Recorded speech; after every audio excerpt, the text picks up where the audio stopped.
have run these canyons for 6 million years.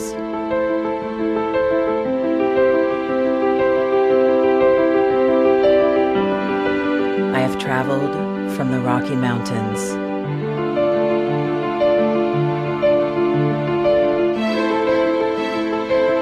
to the deserts, through scorching heat and freezing cold, from the land of the dinosaurs to fields of food.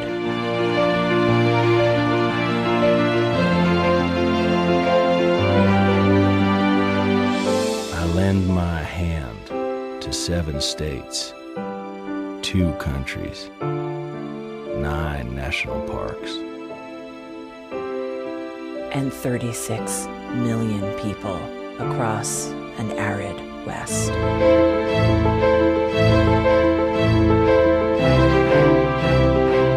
am not the strongest or the largest, but I am the hardest working.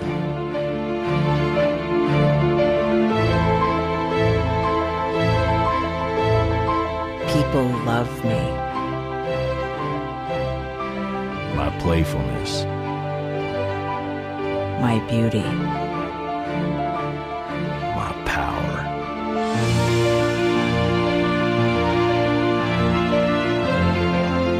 My life.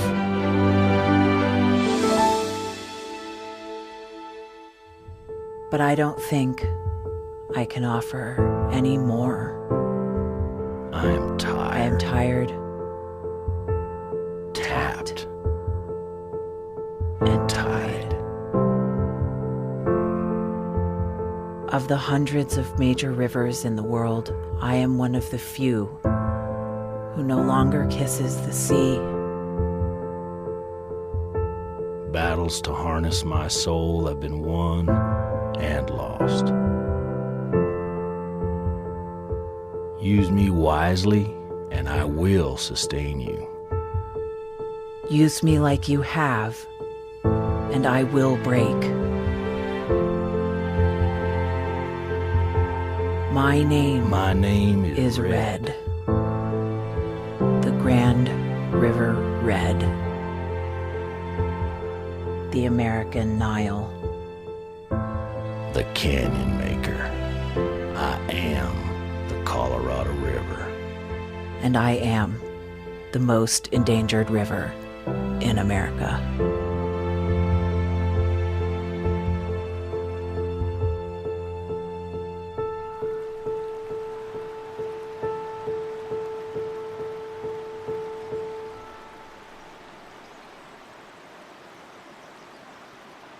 Two anti-government, self-described revolutionaries have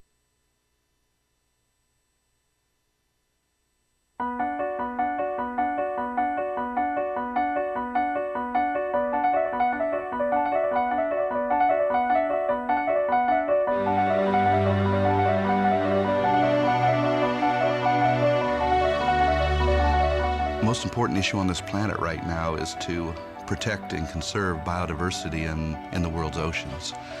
And I don't think people realize just how intimate our connection is with the oceans themselves. Not only do they provide the very foundation of life and control our weather, but life just simply could not exist without a healthy ocean. The real problem, though, is apathy.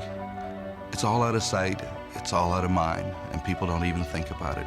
But it doesn't matter whether you live in Peoria or on the coast. The fact is, whatever happens in the ocean affects all life forms on the planet Earth. If the oceans die, then civilization collapses. We all die. We cannot live on this planet without the oceans. This is, in fact, not the planet Earth. It's the planet ocean, but because we're a land-dwelling species, we refer to it as Earth. But it is the planet ocean, and the oceans are the heart and the foundation of all life on the planet.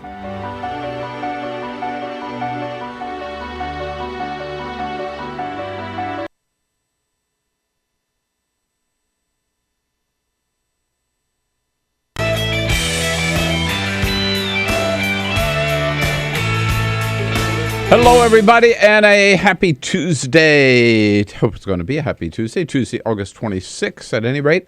We are here in Washington, D.C. for the Bill Press Show and our studio on Capitol Hill, right here in the heart of the action, just down the street from the United States Capitol building, where, well, usually there's a lot of action, not these days with Congress out of town, but the president is here, and there is lots to talk about here on Free Speech TV and on our video stream worldwide at youtube.com/TawkrTV, TawkrTV. Don't even need a passport to watch wherever you happen to be on this great planet of ours. Airstrikes in Syria, could they be a possibility? Yesterday at our briefing, Press Secretary Josh Earnest denied that the administration has any plans to attack ISIS targets inside of Syria.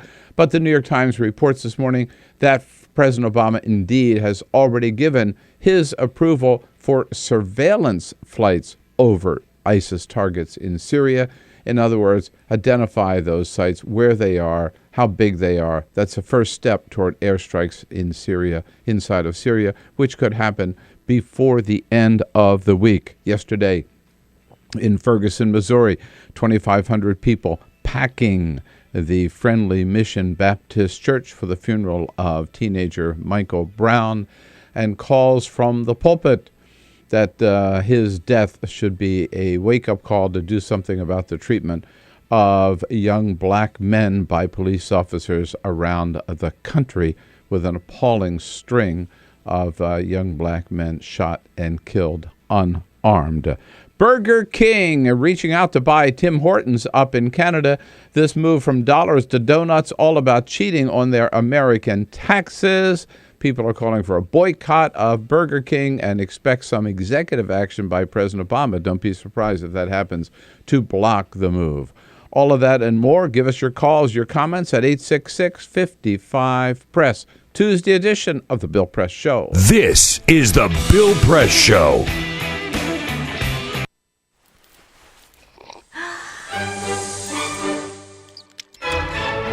When I started learning about nutrition, about which, by the way, much less is known than you might think, I learned that what mattered most about one's health was not necessarily the nutrients, good or bad, that you were consuming or staying away from, or even the calorie counts. But what predicted a healthy diet more than anything else is the fact that it was being cooked by a human being and not a corporation. Corporations cook very differently than people do. They use vast amounts of salt, fat, and sugar, much more than you would ever use in your own cooking. And the reason they do that is those are three incredibly attractive and incredibly cheap ingredients. And when they're layered properly, as in a chip or pastries and forms of junk food, they're incredibly addictive. They really press our buttons. They activate our dopamine network, our cravings. And in fact, people in the industry, they don't talk about addiction in the food industry, even though they traffic in addiction. They talk about craveability. It's the same thing. And snackability is another term they use, which is a lovely word. And then the last point about corporate cooking that's important to understand is they cook different stuff than you do at home. What they're good at, in general, they don't cook that well, but things like chips, they cook incredibly well. And here's a classic food that if you make it yourself, if you've ever made French fries, you have to wash the potatoes, you have to peel the potatoes, you have to slice the potatoes, you have to fry them in a lot of oil, you have to spatter your entire stovetop, you have to clean up, and then you have this pot of oil you have to get rid of. I mean, it's really difficult, and it's a pain. They're wonderful, but it's a pain. And if you make them yourself, you'll only eat them every 6 weeks, 2 months, because it's too much work. But when you let corporations cook for you, it's so simple and so inexpensive, and they're really good, that you will have them twice a day, as many people in America do. So you see the kinds of foods you end up with are these labor-intensive foods and desserts. These special occasion foods become everyday foods when we let industry cook for us. Eat anything you want, just cook it yourself.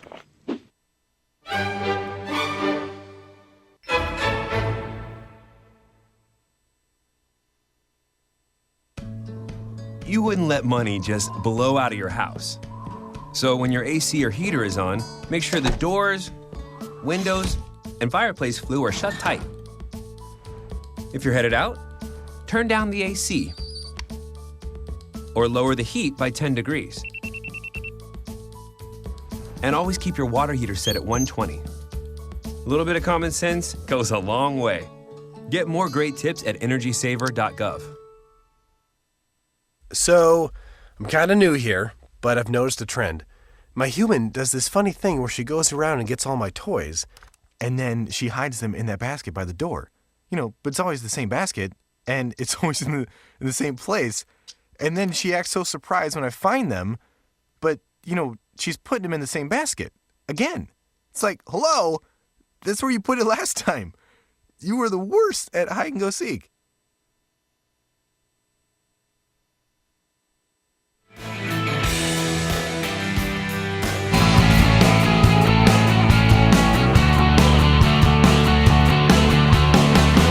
Broadcasting around the nation, on your radio, on your TV, and online.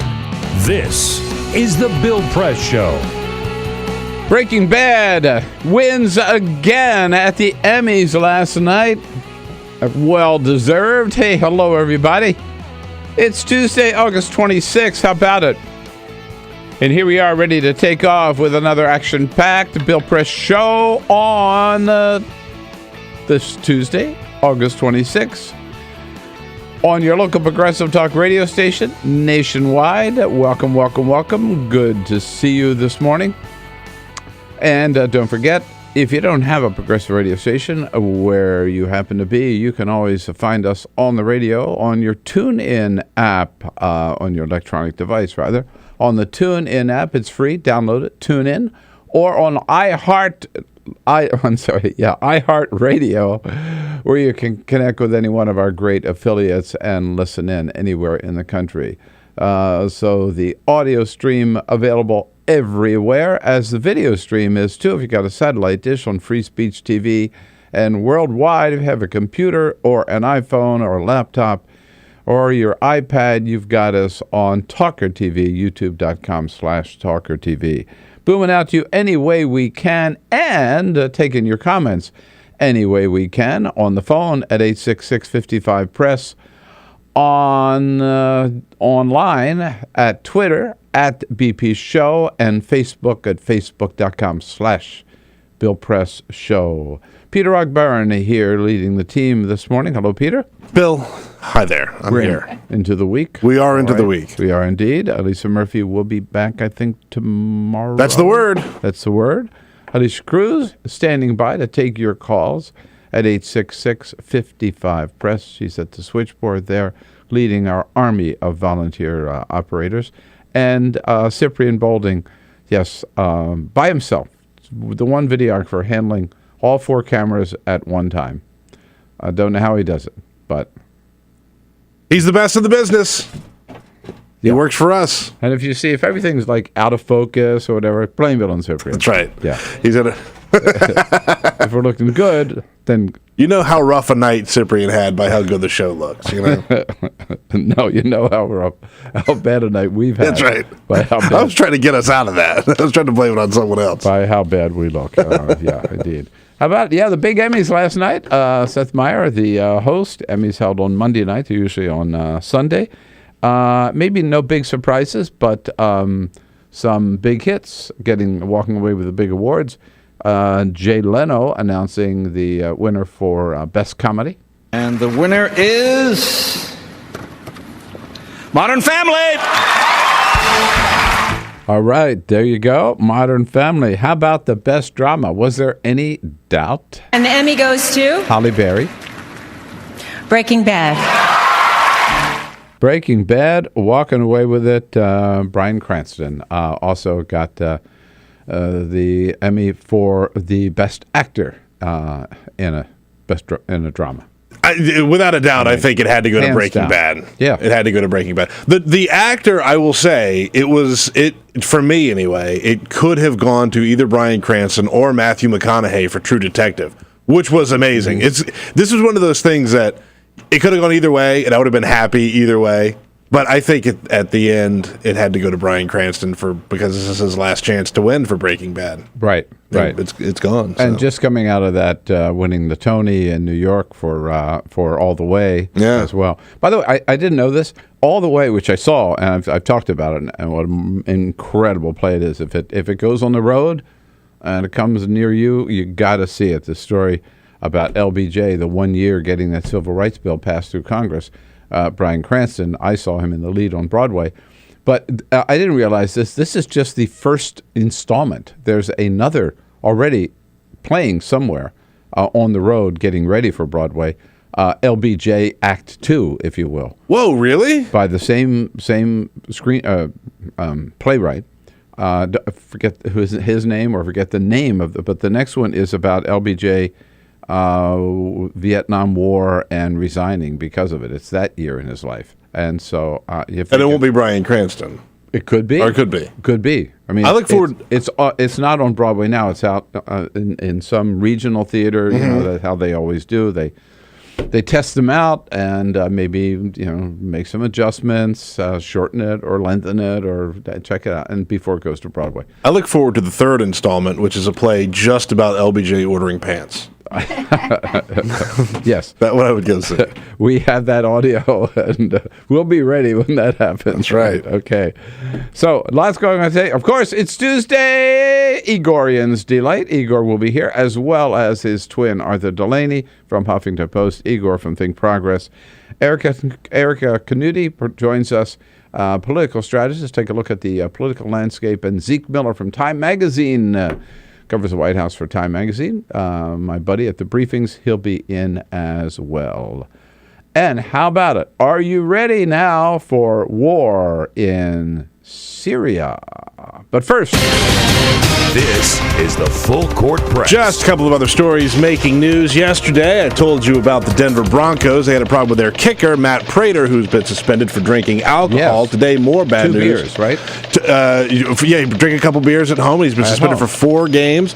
More bad news for Bronco fan. Wes Welker, their wide receiver, will be out for a couple of games because turns out he suffered a concussion in their game, their preseason game against the Houston Texans.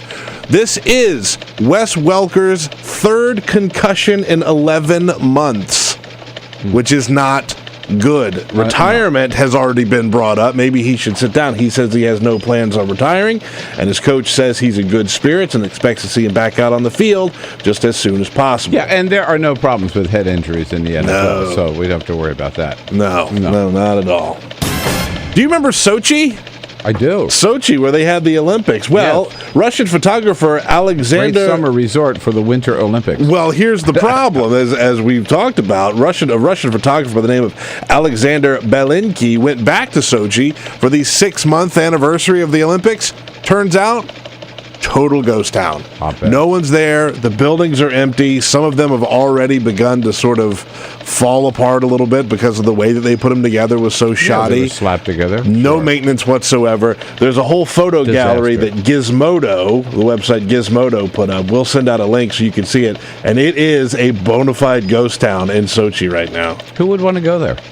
I mean, total disaster. Plus, remember, a week after Sochi, Putin invaded Crimea. That's right. Yeah, so all the goodwill they got out of Sochi. Totally gone. Boom. Totally gone.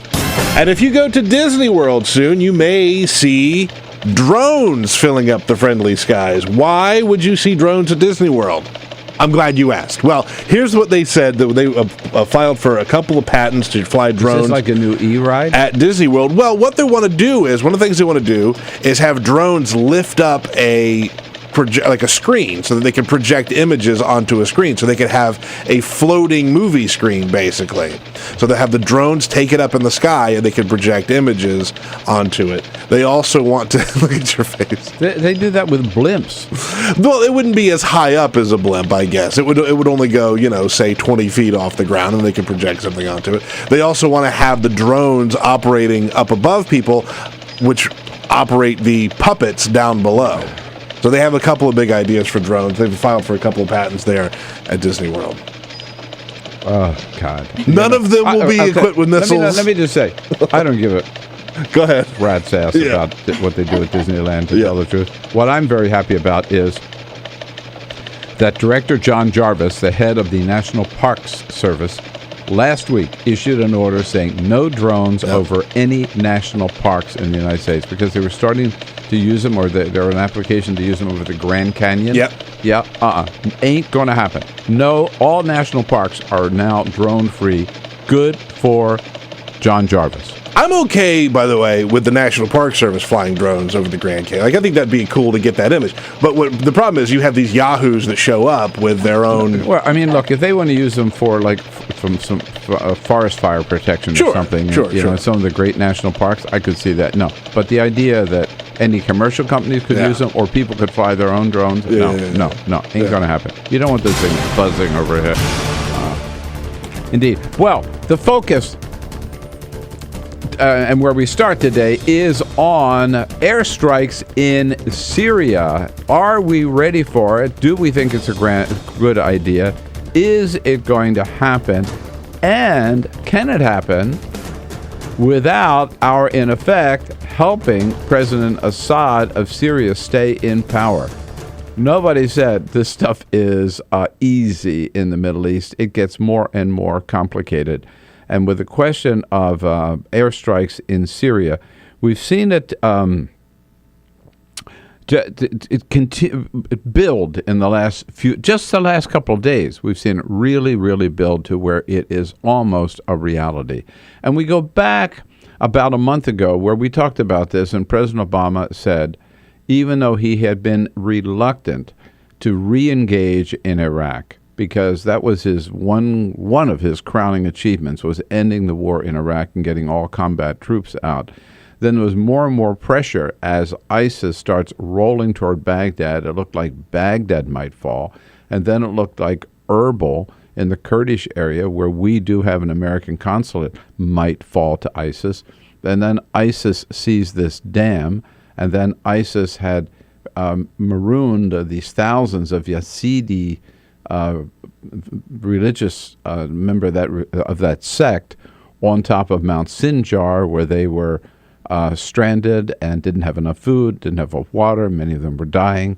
Very serious situation. So at that point, the president said, reluctantly, I'm going to authorize, and we talked about this at the time, I'm going to authorize airstrikes, targeted, limited airstrikes inside of Iraq. But the president said, airstrikes only, no boots on the ground, and it's going to be limited to Iraq, and it's going to be a short duration.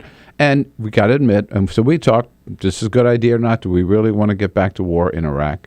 Well, we are, and the airstrikes have been effective. They have worked. The Yazidis were rescued from Mount Sinjar. Many lives were saved. The ISIS has backed off a little bit. The dam has been retaken by Kurdish forces. Erbil is considered safe for the moment, and the ISIS forces again have drawn back a little bit. So those airstrikes have been very effective. But the main headquarters of ISIS, if you will, their main operation is not in Iraq, it's in Syria. Remember, ISIS, it's this Islamic State in Iraq and Syria, and it's a big swath of Syria where they are really where their main operation is. And the chairman of the Joint Chiefs, General Martin Dempsey, last week admitted that if we really want to accomplish our mission of not just containing but destroying ISIS, because they are such a serious terrorist threat, as Chuck Hagel, the Secretary of Defense, said last week, we've never seen anything like this. Not even Al-Qaeda was as serious a threat. General Dempsey again saying last week, we're never going to accomplish our mission of destroying ISIS unless we also go into Syria.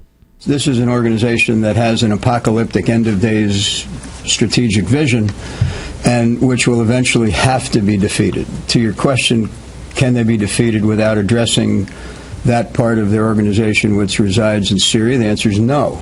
So in other words, got to go into Syria. Very, very clear. This from the Pentagon.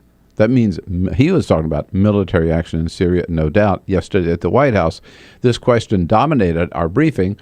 Press Secretary Josh Earnest saying, yes, indeed, Syria has to be part of it, but not necessarily military action. Yes, obviously you have to make gains against ISIL in Syria in order to defeat ISIL.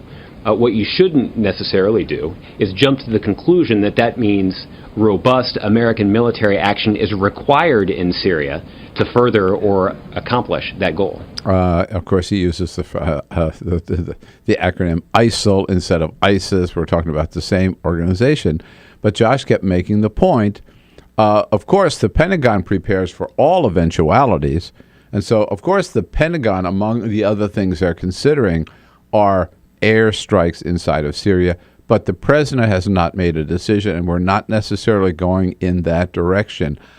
If you follow me on Twitter, you know I tweeted yesterday from the briefing, the White House is just ducking this question. You know as well as I that airstrikes are in preparation, and they could happen before inside of Syria. They could happen before the end of the week. Well, lo and behold, the New York Times reports this morning that, in fact, the president has authorized, not airstrikes yet, but surveillance flights over Syria.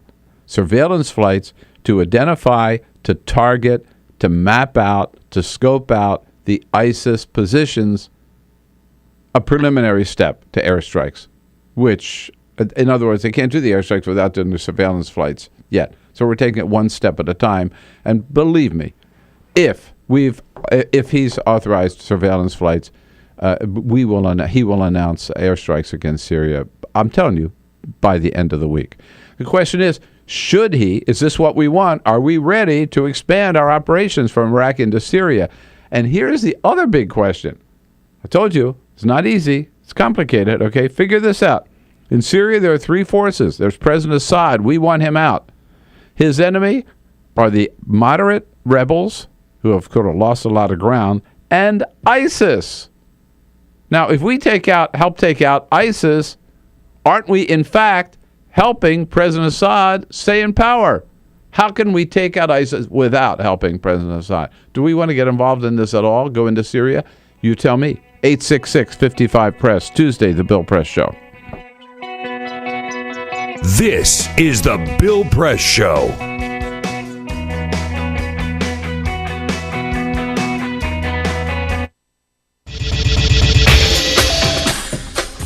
Tune into Free Speech TV for Democracy Now!, a national, independent, award-winning news program bringing you people and perspectives rarely seen on corporate media.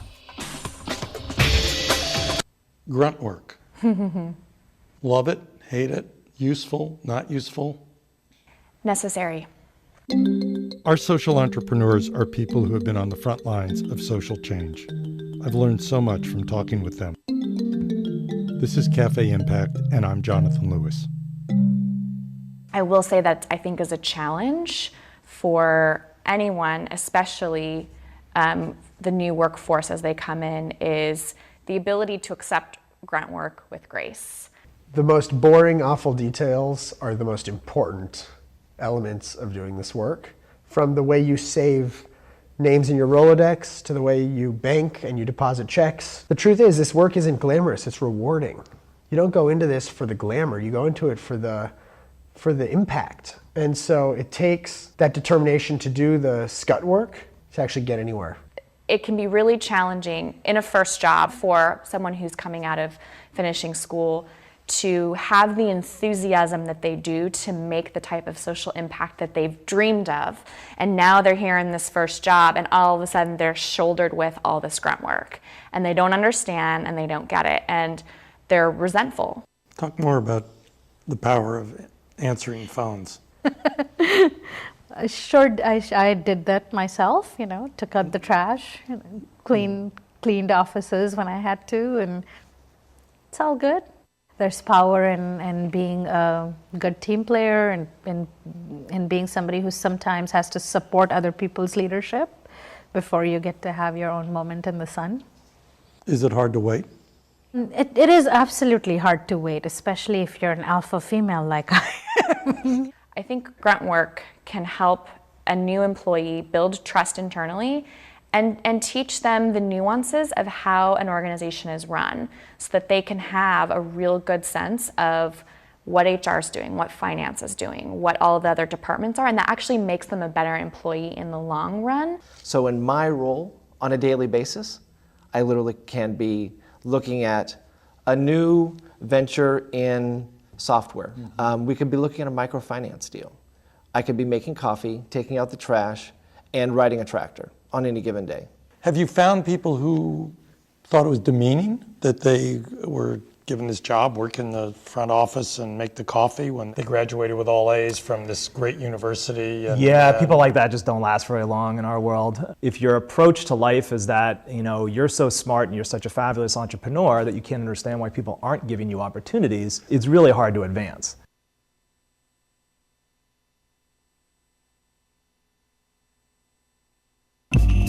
Tune in to Gay USA with hosts Ann Northrup and Andy Hum for in-depth coverage of lesbian, gay, bisexual, and transgender news. Watch Gay USA every week, only on Free Speech TV.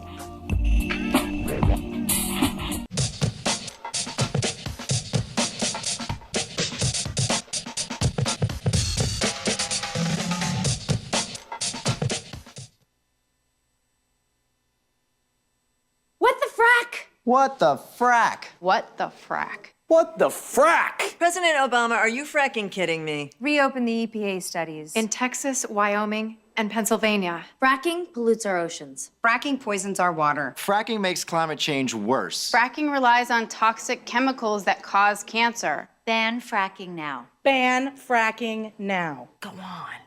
Ban it. Ban fracking now. Please.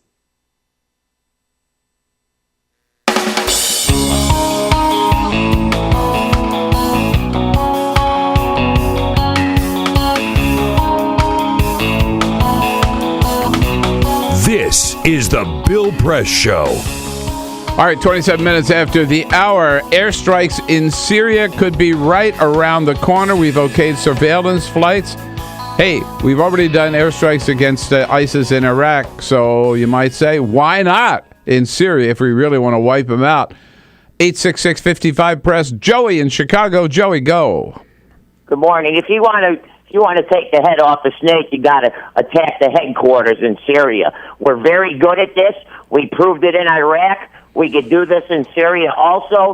And I know Bashar, I know he's not the best man, but the devil you know is better than the devil you don't know. We got to get rid of ISIS first, then we go work on him. I think it's great. Let's go. USA. Yeah. No, Joe, I think you're right. I mean, we want to sod out, but it's more important to get rid of ISIS. Sherry, also in Chicago, WCPT coming through. Hi, Sherry. Hey, good morning, everyone. Well, he took my thunder. Go USA. He's got to go in. He's got to go in and do what needs to be done there. I mean, you're talking about a religious, fanatical group out there. They do not play. And we have to do what needs to be done, Bill. And that's where they are, right? They happen to be in Syria, and I think it seems to be also, and you know me, I'm no war hawk, but seems this is a necessary action, and I think we take care of Assad. We just kind of put him on the sideline for a while, take care of ISIS, and then, as Joey said, then we can deal with Assad. Arthur Delaney from Huffington Post, join us in the next half hour. Good to have you with us on This this is the Tuesday. Bill Press Show. This is my computer. This is your computer. Let's go on the internet. Let's go. Click it. Yes. Okay. I cursor in between the R and the E. Pressing dot, I want you to just push the period. She's gonna love me all over again. That's it. Jamaica, here you go. Here we go. Good job. Thank you. Thank you. And I did it by myself. Feel smarter. So, I'm kind of new here, but I've noticed a trend. My human does this funny thing where she goes around and gets all my toys, and then she hides them in that basket by the door. But it's always the same basket, and it's always in the same place. And then she acts so surprised when I find them, but, she's putting them in the same basket. Again. It's like, hello? That's where you put it last time. You were the worst at hide and go seek.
So, same time next week? Well, of course. Put away a few bucks, feel like $1 million. For free tips to help you save, go to Feed the Pig.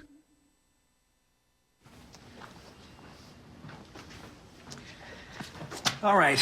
I know this isn't any fun to talk about, but we should. Okay. So who's going to do what? I'll pack the dead batteries. Great. I'll only put what I don't need into a duffel bag. Perfect. That's totally unhelpful. No problem. Meanwhile, I will try to comfort everyone by speaking in a calm voice. And I'll try to get the generator going without any gas. Oh, let's not forget the cell phones, which probably won't work. Right. And who is going to handle supplies?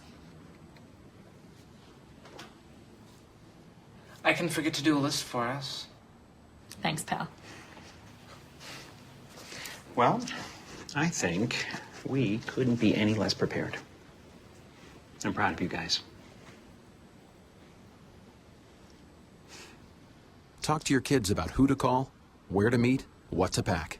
Visit ready.gov/kids for tips and information. Hey, thanks for stopping by. You know, I followed your character since the first episode. I'm a big fan. Big fan. Thank you. And listen, your storyline, it makes for incredible TV drama. Thing is, your drug use is very adult content. Too adult for the kids. So I'm gonna have to block you. Oh, man. Yeah. Well, have a good one. You're a nice lady.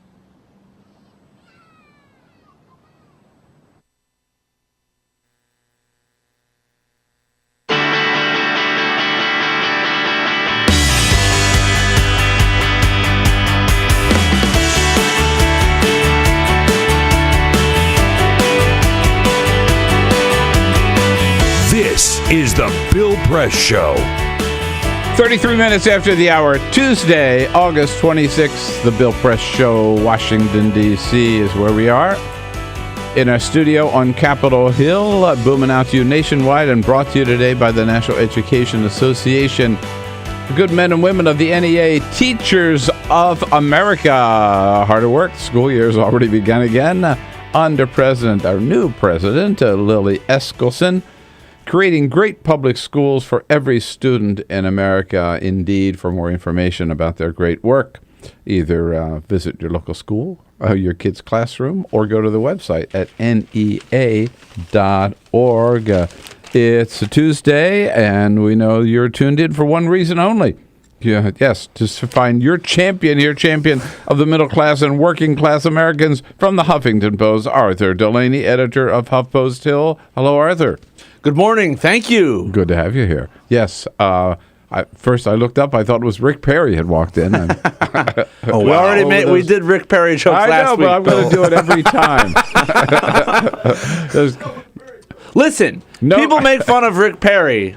Yes. The glasses do look good. You know what? Rick Perry. I didn't make fun of Rick Perry. I thought the glasses did look good. Right, but I mean, by make fun of, I mean people frequently refer to the fact that he had some kind of makeover. I think glasses are the entirety of it after his last presidential run, and this is how he's rebranded. I just want to point out, I've worn glasses since my 20s, okay? I went through the phase of having glasses that stood out, that you saw, and then the glasses moved into glasses that you hardly even notice, like the ones I'm wearing now, okay? You're wearing glasses right now?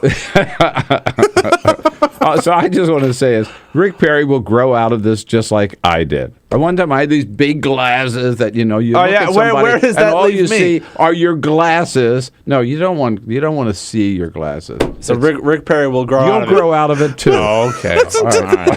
Spend like $100 What do you mean on you don't want wanna see your glasses? Better not grow out of it soon. All right, now, Arthur, we have a lot of serious stuff to talk about. But first, I want to start with probably the most serious issue of all, and that is how much sleep do you get? How much sleep? How many hours of sleep do you get a night? I think I get 6 or 7, usually 7.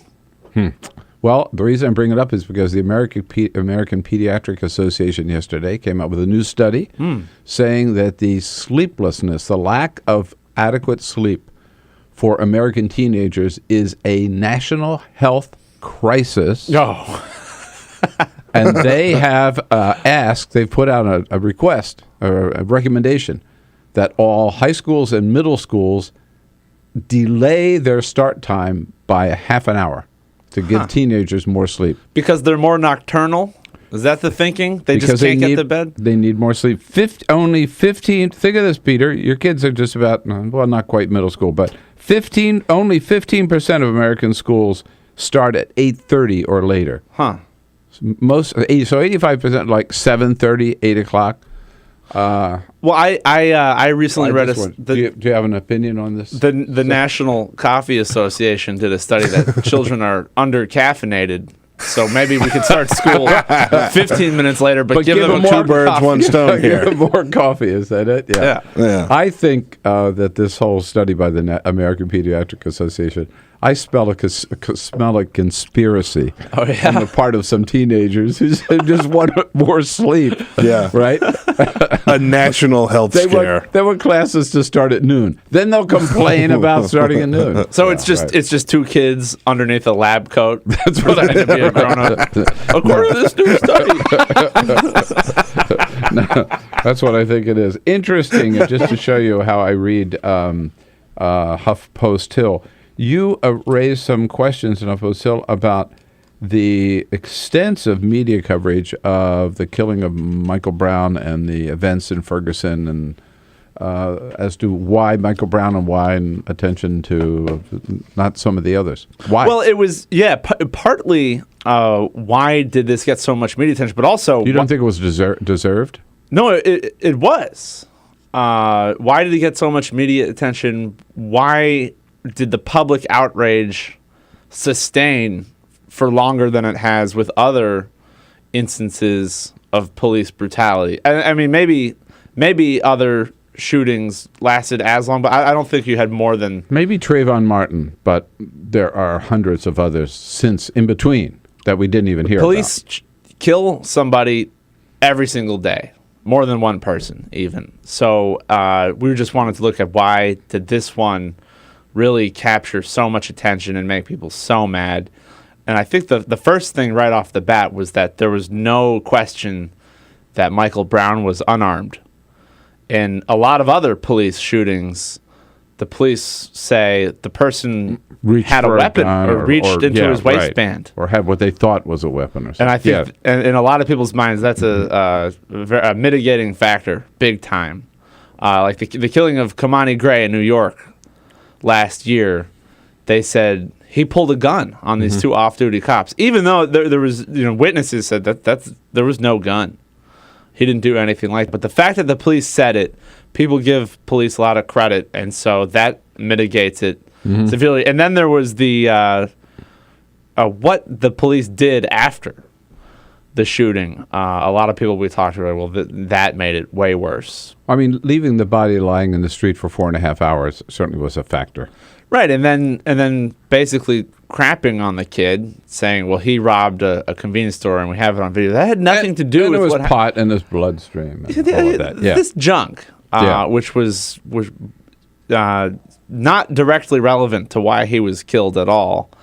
And then on top of that, the tanks and the almost tanks, the gear that they brought in, made it worse too. And to some extent, the fact that people were protesting, that feeds on itself. But after Kamani Gray was shot, there were 3 nights of protests. And then disappeared. Then it dissipated.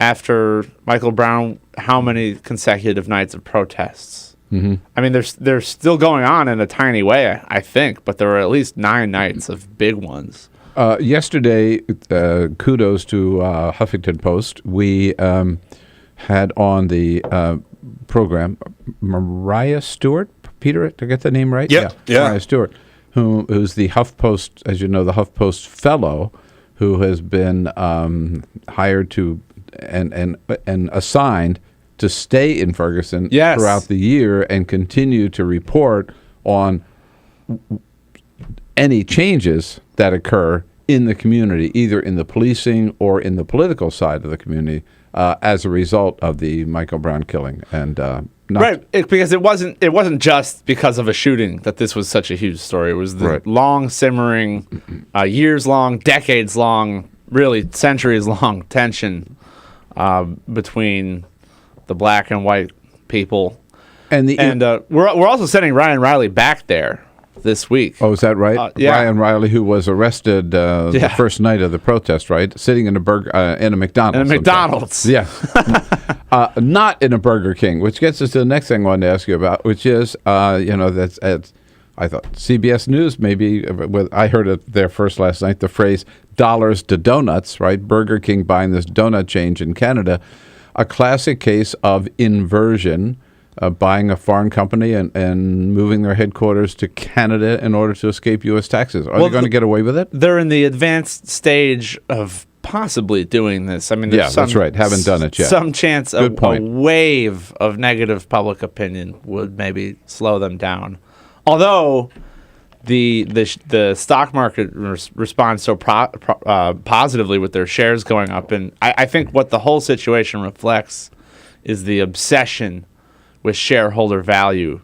You'd think shareholder value was in our founding documents or something, the way people lionize it and are always doing what the shareholders want, and that's really what this is. And also they get a cheaper tax bill, but there's a lot of negative reaction to it from people, from politicians.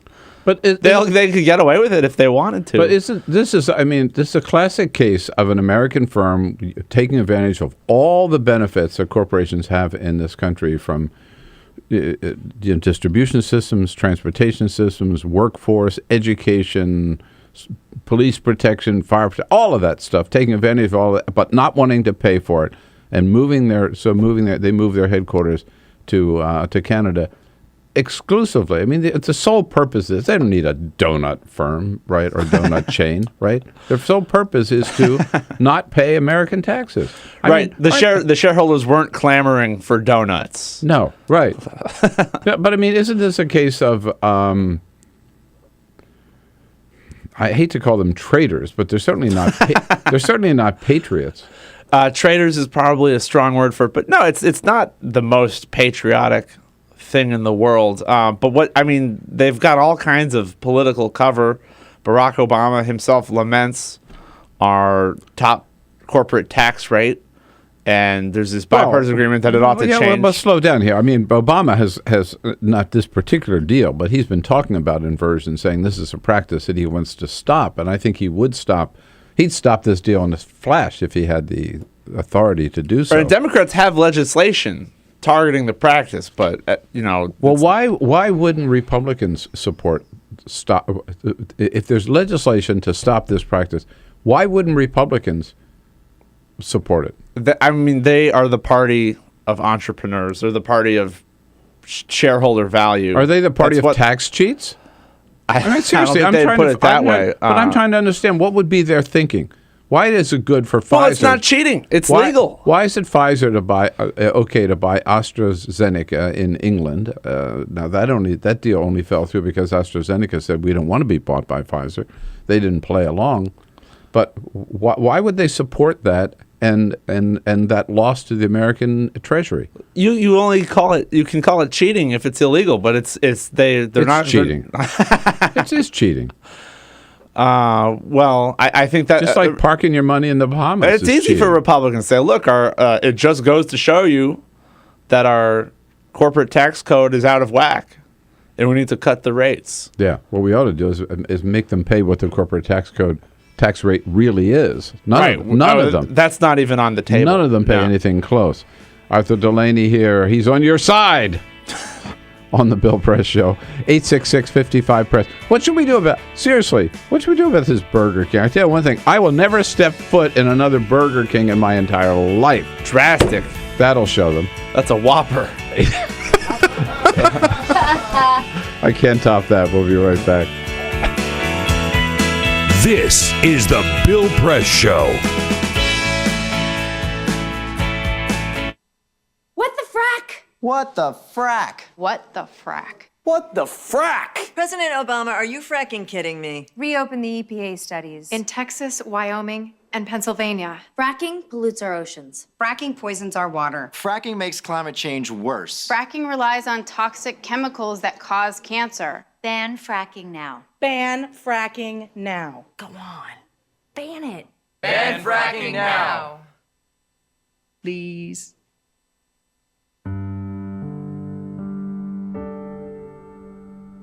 A few years ago, plastic bag waste in our city came to a tipping point. It was clear. We had a bag problem. My department was tasked to reduce plastic bag consumption. We needed to come up with ways to change human behavior. So we asked ourselves, would you like a bag? What do people really hate? Yep. Getting punched in the stomach. Preliminary studies showed that the consequences weren't severe enough to warrant behavioral change. Actually, can I get that double bagged? So we thought, what do people hate more than getting punched in the stomach? Kissing Helga. Hey, big boy. People didn't find her so offensive after all, so we had to get creative. How many bags? Okay, now, pour this ice water down your pants. We tried everything.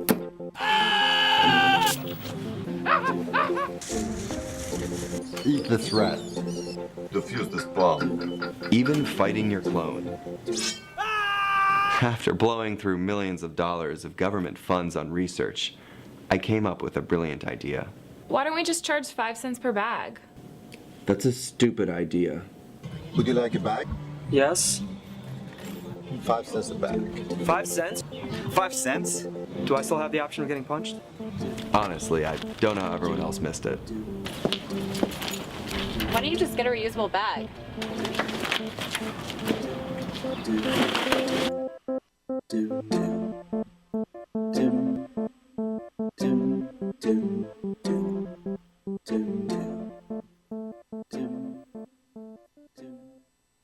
Two anti-government, self-described revolutionaries have shot up a pizza restaurant as well as a Walmart in Las Vegas. The internationally syndicated political series, The David Pakman Show, provides progressive talk, analysis, and interviews with the nation's youngest radio and television host, David Pakman. Find out more and catch up on all the latest episodes by visiting our website at freespeech.org.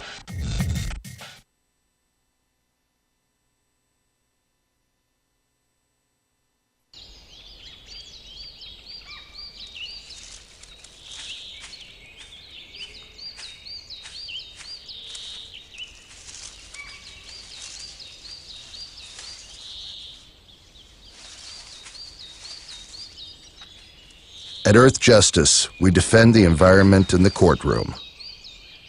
Join our fight. When you take a seat, you take a stand. Earth Justice, because the Earth needs a good lawyer. Tune in to Gay USA with hosts Ann Northrup and Andy Hum for in-depth coverage of lesbian, gay, bisexual, and transgender news. Watch Gay USA every week, only on Free Speech TV.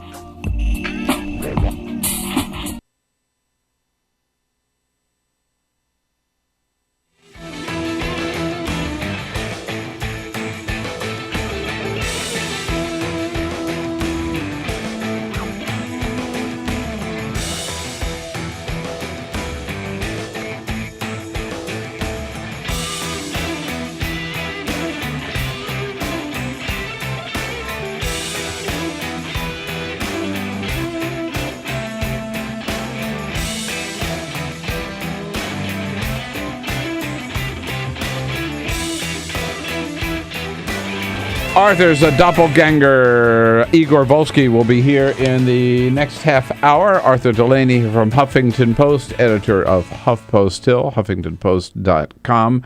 Arthur, we've been talking about Ferguson and why Ferguson captured so much attention. I'm glad it did. Other cases should. Maybe some good will come out of this in terms of some changes, particularly in police behavior. Davis has a comment from Radford, Virginia. Hi, Davis. Hi, Bill. Say, not enough attention is being paid to that young man being left in the street like that. That is a terroristic tactic by the police to get the word out to don't make us mad. It's very, very similar to the South hanging black people and leaving the body up there for days to get the message across. Yeah, somebody made that point. I forget who it was. I think it was Charles Ellis, who was here from The Root the other day. Davis made that point, too, that it reminded him of lynchings. He used the word in the South. Or remember the terrorists hanging the American contractors from that bridge in Fallujah? It is part of the story that has gotten less attention than others. So Davis is right. I mean, you don't. It's been less prominent in what went wrong, and it's been less explanatory journalism saying how soon are you actually supposed to clean up that situation. No explanation on the part of the police why they left the body lying there for that long uncovered. It's just sort of like maybe it was trying to send a message. What about the role of Eric Holder in all of this? He goes out to Ferguson, Missouri, like a savior. Yeah. Oh yeah. People in the St. Louis Post-Dispatch, people on the street saying, "This is great. Here comes Eric Holder. He'll make sure good things happen in the wake of this terrible tragedy." Some people said, nobody else is on our side, but Eric Holder's here, and we know the federal government's on our side. So Eric Holder used to be the top prosecutor here in Washington, D.C. in the mid-'90s, at a time when there was just an excessive amount of police brutality. The Washington Post won a Pulitzer for a series of stories just detailing all the terrible things the police were doing. More than 50 times fired at unarmed people in moving vehicles. You're not supposed to do that at all, for example. Mm-hmm. And there were, police shootings where the investigation was closed up after you had witnesses contradicting the narrative in their, internal documents. So a lot of opportunities to indict bad police officers. And what did Eric Holder do about it? Nothing. 2 cops were indicted for lying about their role in a fatal shooting, but we're talking about a lot of shootings, and the lawyers who represented people, victims of excessive force and surviving families of victims of excessive force, did not think Eric Holder played a helpful role at all. They thought he was part of the problem. And so when you talk to them now, they're saying that you're sending a guy with a cup of water to put out a wildfire. Yeah. People who are very distrustful of Eric Holder. But I think, if you read, for instance, the St. Louis Post-Dispatch editorial explains the rationale, he's got a strong civil rights focus as Attorney General. And Glenn Thrush had a great profile of him in Politico. He's got an eye on his legacy now. Well, I hope he comes through, because I don't think he's come through so far as Attorney General. Maybe this will be his moment, and he can seal that legacy as an aggressive and activist one. I haven't seen it so far yet, frankly, either.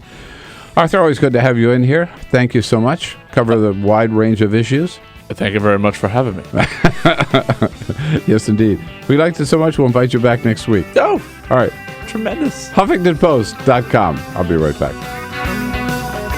This is the Bill Press Show.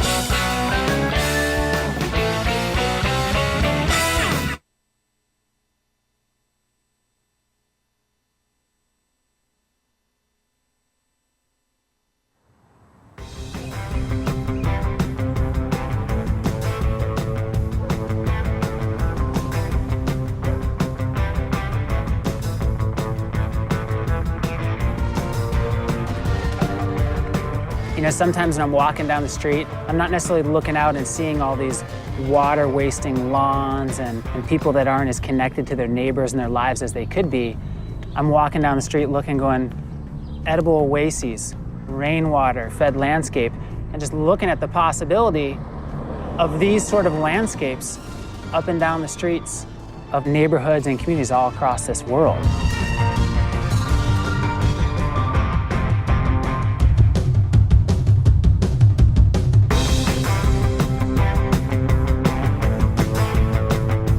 Small actions do ripple, and they add up, and they have a cumulative impact.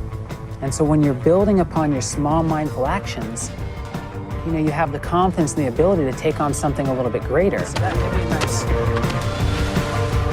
This, in the context of where we're at as a planet with climate change and these really big issues, and people that are more disconnected and less skilled, than ever, it becomes even more amazing and powerful how much of a solution this is to design these ecological gardens and to come together with shared vision and shared voice.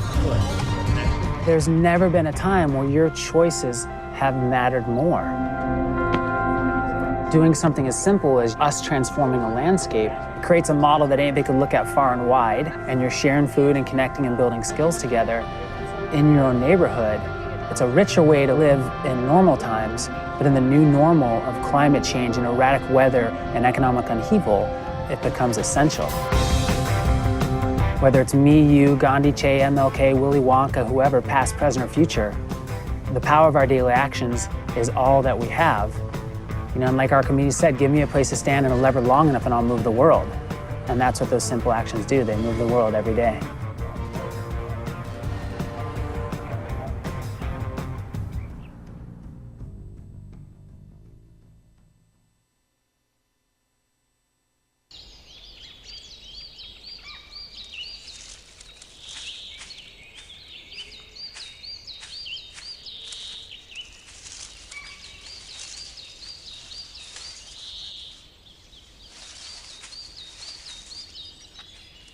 At Earth Justice, we defend the environment in the courtroom.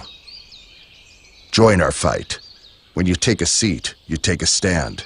Earth Justice, because the Earth needs a good lawyer.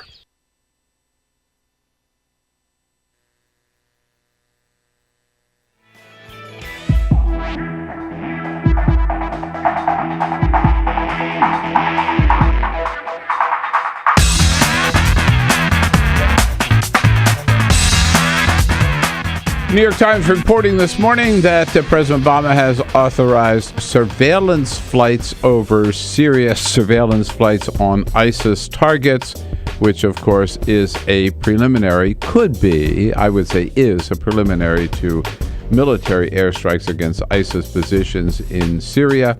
And Burger King going forward with its plans to buy Tim Hortons. Lots to talk about with Igor Volsky from Think Progress, which we will do at the top of the next hour here on this Tuesday edition of the Bill Press Show.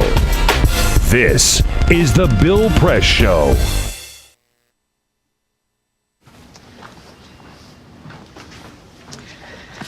All right. I know this isn't any fun to talk about, but we should. Okay. So who's going to do what? I'll pack the dead batteries. Great. I'll only put what I don't need into a duffel bag. Perfect. That's totally unhelpful. No problem. Meanwhile, I will try to comfort everyone by speaking in a calm voice. And I'll try to get the generator going without any gas. Oh, let's not forget the cell phones, which probably won't work. Right. And who is going to handle supplies? I can forget to do a list for us. Thanks, pal. Well, I think we couldn't be any less prepared. I'm proud of you guys. Talk to your kids about who to call, where to meet, what to pack. Visit ready.gov/kids for tips and information.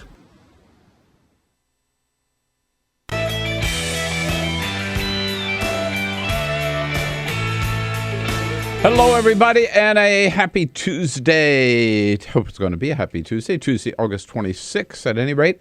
We are here in Washington, D.C. for the Bill Press Show and our studio on Capitol Hill, right here in the heart of the action, just down the street from the United States Capitol building, where, well, usually there's a lot of action, not these days with Congress out of town, but the president is here, and there is lots to talk about here on Free Speech TV and on our video stream worldwide at youtube.com/TawkrTV, TawkrTV. Don't even need a passport to watch wherever you happen to be on this great planet of ours. Airstrikes in Syria, could they be a possibility? Yesterday at our briefing, Press Secretary Josh Earnest denied that the administration has any plans to attack ISIS targets inside of Syria. But the New York Times reports this morning that President Obama indeed has already given his approval for surveillance flights over ISIS targets in Syria. In other words, identify those sites, where they are, how big they are. That's the first step toward airstrikes in Syria, inside of Syria, which could happen before the end of the week. Yesterday, In Ferguson, Missouri, 2,500 people packing the Friendly Mission Baptist Church for the funeral of teenager Michael Brown, and calls from the pulpit that his death should be a wake-up call to do something about the treatment of young black men by police officers around the country, with an appalling string of young black men shot and killed unarmed. Burger King reaching out to buy Tim Hortons up in Canada. This move from dollars to donuts, all about cheating on their American taxes. People are calling for a boycott of Burger King and expect some executive action by President Obama. Don't be surprised if that happens, to block the move. All of that and more. Give us your calls, your comments at 866-55-PRESS. Tuesday edition of the Bill Press Show. This is the Bill Press Show. What gets you into college? Good SAT scores? High GPA? Lots of extracurriculars? Sure, but what you really need is money. If you don't have the cash, you'll need a loan. And we mean huge student loans because the cost of college has risen 1,000% in the last 30 years. This means big money for the banks that collect fees and interest. Now, millions of young people are starting their adult lives with an average of $29,000 of loans on their backs.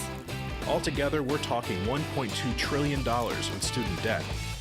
And more people are finding it impossible to pay them back. Welcome to Student Debt Crisis. The increasing demand for higher education and cuts to state funding gave colleges a huge incentive to keep inflating prices. I graduated about a year ago, currently in $35,000 of debt. I am in debt about like $25,000. I owe $23,000. I owe over $50,000 in student loans. 38.8 million Americans owe money on a student loan. And the biggest names in banking are making huge profits off the booming student loan industry. Sallie Mae, the largest provider of private student loans, made $949 million last year. They only give you about 6 months to look for a job. You have to start paying back the loan. It's very pressuring, especially nowadays. It's very hard to find a job. Over half of the students graduating in 2012 could not find a decent paying job. They either had low-wage jobs or unpaid internships or were unemployed altogether. So you can't make the payments. You start incurring late fees, which makes the loan even harder to pay off. And it stays with you for years, even decades. Right now, a third of the people who started repaying their loans are delinquent or in default. That's 13.7 million people, more than the populations of Chicago, New York, and San Francisco combined. Worse, it's not just the borrowers who are in trouble. Many loans require co-signers. So if the student is unable to pay, that co-signer, a father, a mother, or a grandparent, is now on the hook. Even a grandparent's Social Security benefits can be garnished to pay the loan. We should have an answer to this. If you get really behind in your car payment or your credit cards, you can file for bankruptcy. But Congress has made it nearly impossible to discharge student loans through bankruptcy. Big institutions make big profits while students try to make ends meet under crushing debt. Is this how we want our education system to work? The whole point of going to college is to get the career you want, but lately that's been discouraged because no one can afford school. You get a job just to pay off your student loans. We need higher education, not higher debt. Sign up to end the student debt crisis at higherednotdebt.org.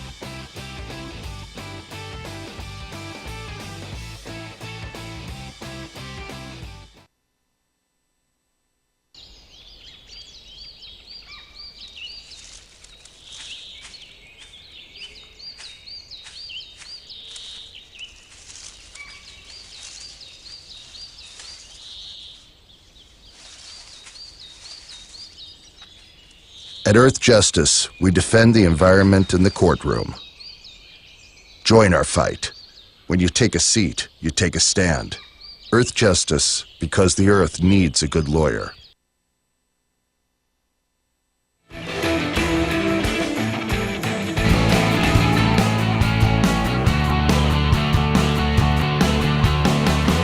Broadcasting around the nation, on your radio, on your TV, and online.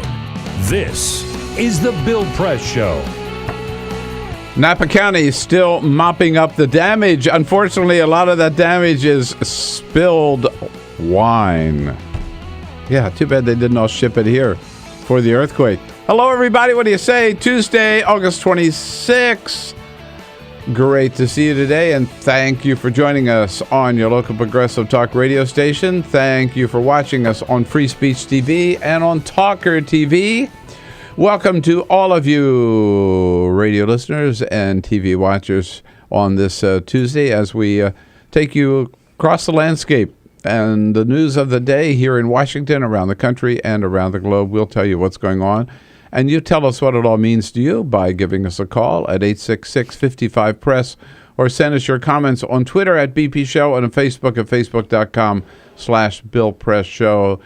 Igorians rejoice. He is here this morning again from Think Progress managing editor, the one and only Igor Volsky. Sir Igor, Prince Igor. Good morning. Good morning. And I'm tweeting out right now that I'm here so that everybody I was wondering about in. Yeah, I'm doing it right now. Okay. Now, what are these? Get nervous if I don't. What are these sunglasses you've got this morning? I mean, well, look. Sometimes I take the bus over here, Bill. Okay, a 40-minute ride. It's very bright town. outside. It is. Well, it's also on the bus. They have these room. really bright lights. And they do. They're really bright fluorescent lights. We have a little wine. And here. sometimes Are you seriously wearing sunglasses? Because sometimes, but look, actually they're for when I go out to lunch, okay, during lunch. But in the morning sometimes, when you're just waking up, guys, you gotta put your glasses on as you read your paper.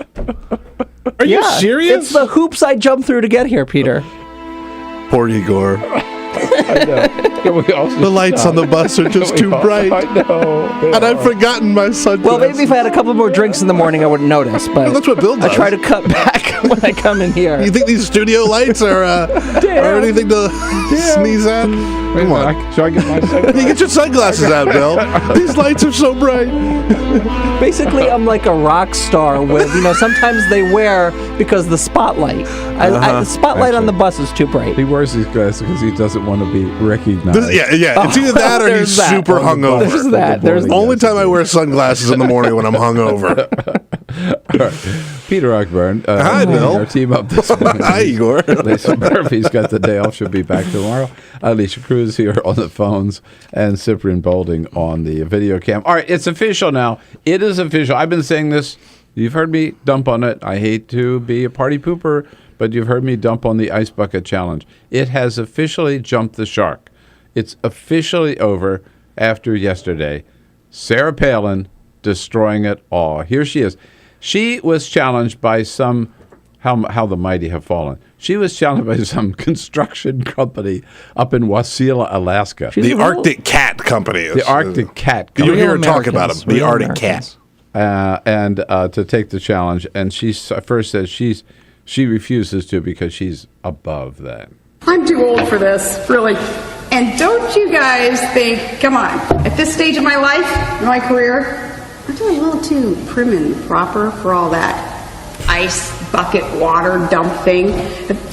Piper did it. She took care of that part of it for me, okay? So, Arctic Cat guys, in this challenge, I'm going to write the check. In fact, as much as I respect you and love you guys, I am going to double the amount of the check.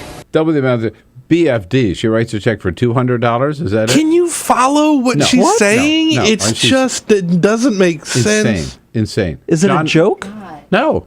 And John McCain thinks that she was like presidential material. So anyhow, she sits down to write the check. And you know what's going to happen. I mean, we all know what's going to happen. Here it is. I challenge Hillary Clinton and he whom she has recently said is her favorite Republican. He is my friend. I also challenge Senator John McCain. Cheers. So they dump the water on her. I mean, there she goes. There she goes. Screaming? That is just a... That's me on the bus when I get on in the morning. So it's right. There she goes. Yeah. No more ice bucket challenge. Wow. No more. Yeah, destroy. But important. Just write a check to the ALS Society. Igor here with us for the first half hour. Lots to talk about. Erikka, Knuti, Democratic strategist, here is a friend of Bill in the next hour with Zeke Miller from Time Magazine. But first...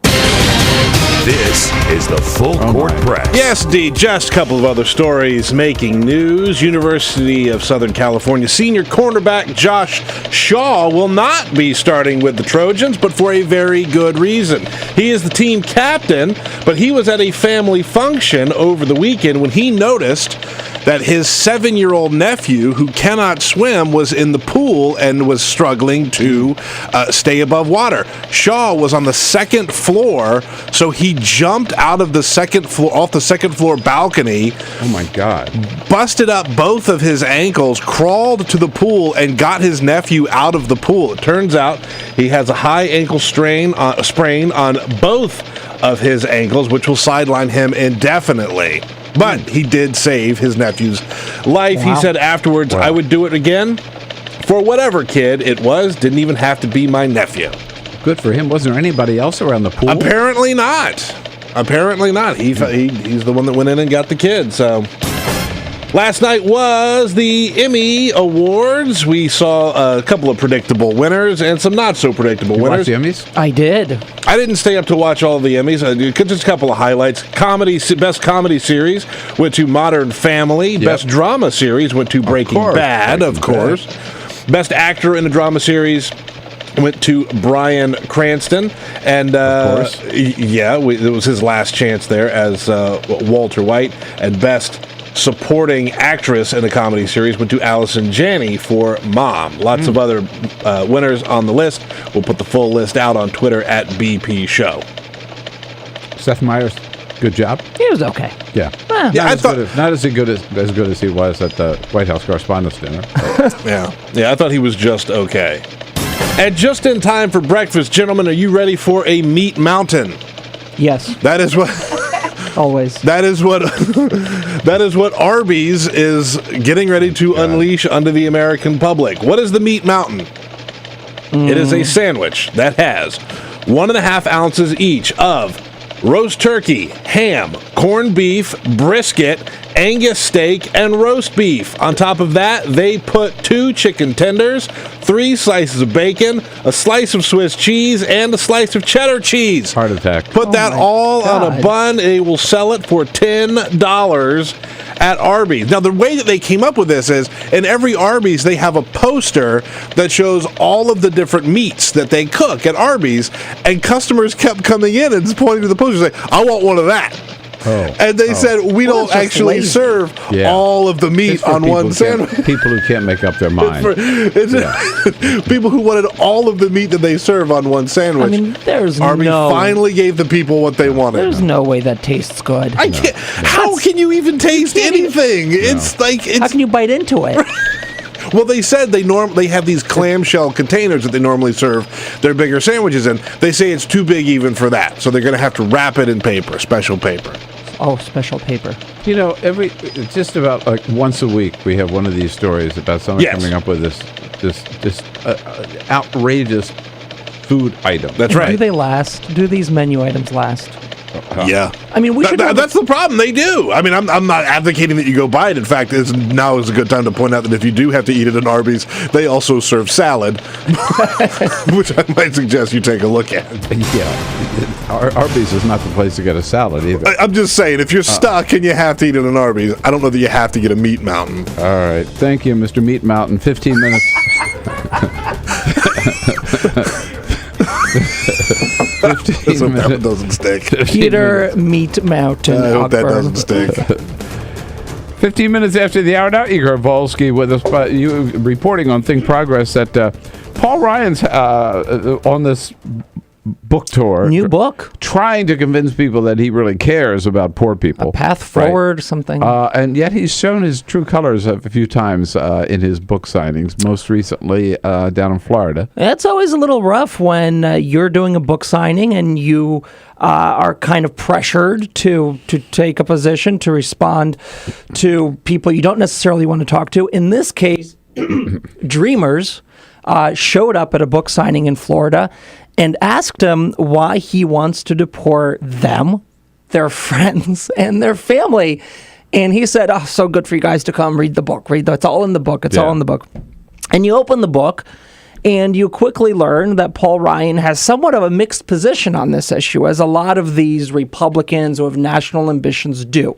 Because on one hand, they talk about comprehensive immigration reform and how we need to really tackle this issue, and how Dreamers and something comparable to the DREAM Act is something they could support one day down the road. But on the other hand, they all voted to shorten and underfund and defund President Obama's DACA program, which is that interim executive relief the Dreamer that program. he provided for the Dreamers. He voted to kill it. To kill it. So he's for comprehensive reform, which would include, a pathway, particularly for the Dreamers, an expedited pathway for the Dreamers. But he would also then end funding for the program, end the program, and presumably send all of them back. And all he can say to them is, read my book. Mm-hmm. I saw a video yesterday, too, where somebody came up to him and said, by the way, I'm 60, so whatever. You're not going to do anything about getting rid of Medicare, are you? And he said, oh, no, read the book. Read the book. And in the book, right, he talks about replacing Medicare with vouchers. Yeah, so he would get rid of Medicare. Yeah, well, phasing it out, not for the 60-year-old. The 60-year-old, he would argue, would be on the current program. Sort of saying, you're okay, but anybody else after you, right. But, look, if anyone, I think, is capable of dealing with that kind of situation, it's Paul Ryan. I mean, you remember when he first came out with his budget in 2010, the real budget in 2010, that he was confronted in town hall after town hall. I attended a lot of those town halls in Wisconsin, and I have to say he was a master at quelling any kind of uprising, any kind of protest, and handled himself very, very well. So he's very capable. Of course, whether or not his positions would satisfy those people, that's a whole other question. Think Progress article that caught another one that caught my attention, that with a provocative headline for sure, that were Michael Brown living in England, he'd still be alive today. Yes. Now, England, many people don't know, most of their police officers don't carry guns. Now, they have a whole host of other weapons like pepper spray and batons and everything else, but they don't carry guns. Why? Because most British residents and citizens also don't have guns. So it's more of a fair fight than it is here, where a lot of Americans, and particularly in certain parts of the country, are very well armed. So some people would say, how could they do their job without being as well armed as a soldier on the battlefield? Right, exactly. That's the new question. But in 2012, you had about 400 instances of police, I think it's called police violence or police-inflicted deaths against people they're trying to arrest, like kind of the Michael Brown situation. 400 instances in 2012. In this country? In this country. Yeah. In Great Britain, 0. Wow. That's the difference.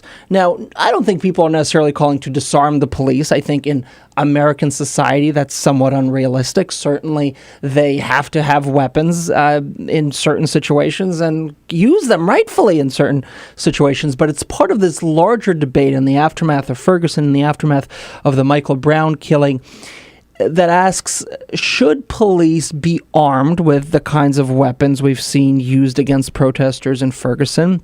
And what should standard police procedure be in opening fire? What happened to Michael Brown, where he was shot 6 times? What happened shortly thereafter in Ferguson? Another incident where a man who was clearly mentally unbalanced, may have been mentally unbalanced, who was coming at an officer with a knife, was shot and killed, even though a video later showed that he wasn't as close to the officer as initially believed. And these are instances that are happening over and over again, predominantly in poor African-American neighborhoods. And so that's why the Congressional Black Caucus wrote a letter to the president on Monday calling him to appoint a special czar within the Department of Justice who would go about providing guidance, national guidance, for when force can be used by police. I'd like to see the numbers. I don't know. Honestly, I don't know. But you raise an interesting question, is the numbers on use of firearms by police, how many times they're used and how many times that they were really necessary. Yeah, I don't think there is such data, at least not in a single database. But it would be interesting to see. And then, of course, you can decide: do we think, as a society, that kind of going to your gun maybe as a second or third resort is too soon? Maybe you should have, like they do in Britain, kind of a host of other weapons that aren't as deadly that police go to first. Of course, you always want to save in instances where they are really in bodily harm, that they can use their gun, but it shouldn't be a weapon they turn to so quickly. For example, the video that you talked about, which I saw a couple of times, of the man this was in St. Louis, not in Ferguson, but a couple of days later. He has a knife, and the police are saying, drop the knife. And he's walking toward them. There are 2 or 3 police officers. He's walking toward them. He says he refuses to drop. He says, in effect, I'm not going to drop the knife. Shoot me. I won't drop the knife. Just shoot me. Just shoot me. Kill me. Shoot me. Kill me. And they did. Now, there had to be some other way of subduing that guy. I mean, it looked like from that, taser or pepper spray or a net. I don't know, whatever.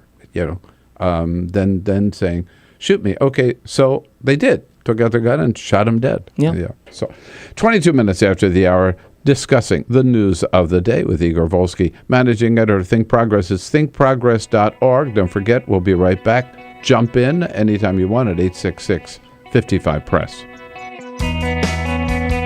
This is the Bill Press Show.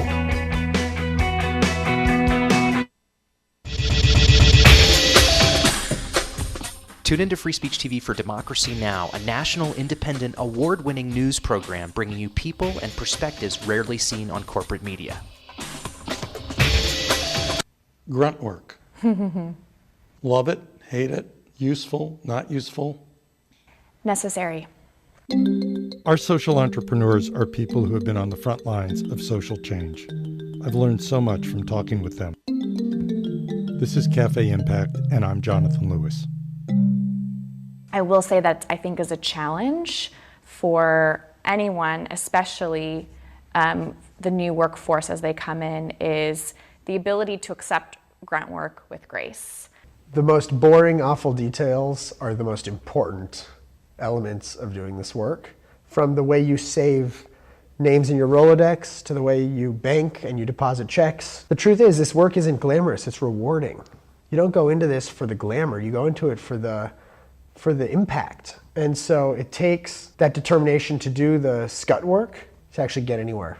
It can be really challenging in a first job for someone who's coming out of finishing school to have the enthusiasm that they do to make the type of social impact that they've dreamed of. And now they're here in this first job and all of a sudden they're shouldered with all this grunt work. And they don't understand and they don't get it and they're resentful. Talk more about the power of answering phones. Sure, I did that myself, took out the trash, cleaned offices when I had to, and it's all good. There's power in being a good team player and in being somebody who sometimes has to support other people's leadership before you get to have your own moment in the sun. Is it hard to wait? It is absolutely hard to wait, especially if you're an alpha female like I am. I think grunt work can help a new employee build trust internally and teach them the nuances of how an organization is run so that they can have a real good sense of what HR is doing, what finance is doing, what all the other departments are, and that actually makes them a better employee in the long run. So in my role on a daily basis, I literally can be looking at a new venture in software. We could be looking at a microfinance deal. I could be making coffee, taking out the trash, and riding a tractor on any given day. Have you found people who thought it was demeaning that they were given this job, work in the front office and make the coffee when they graduated with all A's from this great university? Yeah, people like that just don't last very long in our world. If your approach to life is that, you're so smart and you're such a fabulous entrepreneur that you can't understand why people aren't giving you opportunities, it's really hard to advance.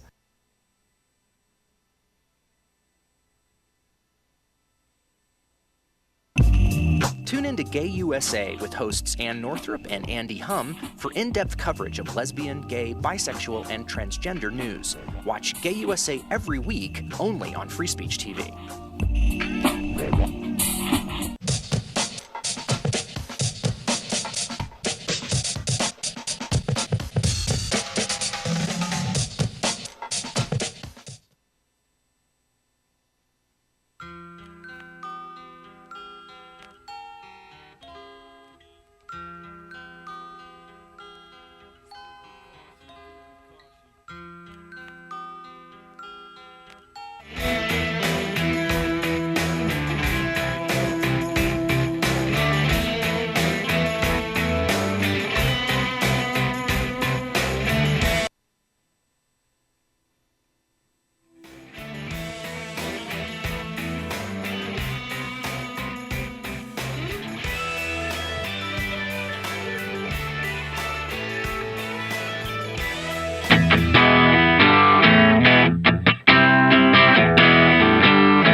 This is the Bill Press Show. All right, 27 minutes after the hour with Igor Volsky from Think Progress here on this Tuesday edition of the Bill Press Show. Igor, how about lunch today? Maybe at the Burger King? I would love me a Whopper with a side of tax avoidance. Yeah, sure. Let's go. But moving to Canada, Burger King apparently buying Tim Hortons, the donut coffee shop up there in Canada. And the question... Huge chain. Bigger than McDonald's here. They have more shops in Canada than McDonald's has. McDonald's restaurants in America. Wow. Very big. It's a way of life in Canada. Is that Tim right? Hortons, Apparently. yeah. Hortons, yeah. And they're claiming that, well, not claiming, but the implication is because the corporate tax rate in Canada is 26%, I believe, here it's 35%, that they will be able to, save a little money. But the argument, I think, from a lot of people is, yes, on paper it's higher, but because of all the tax loopholes in the American code, American companies on average pay about 12%. Yeah, I was going to say, I want to know what Burger King pays. They don't pay anywhere Burger close King to pays 35. about, I think, 27% right now. So they save 1% So they by save moving to... very little, and the PR disaster, and people perhaps voting with their feet and saying, no, we don't want to get our Whopper from a Canadian company. We want American burgers. All right, Igor, so good So to let's see you. go to Thanks McDonald's. for coming in. Next Tuesday, we'll see you. Igor Volsky, thinkprogress.org. This is the Bill Press Show.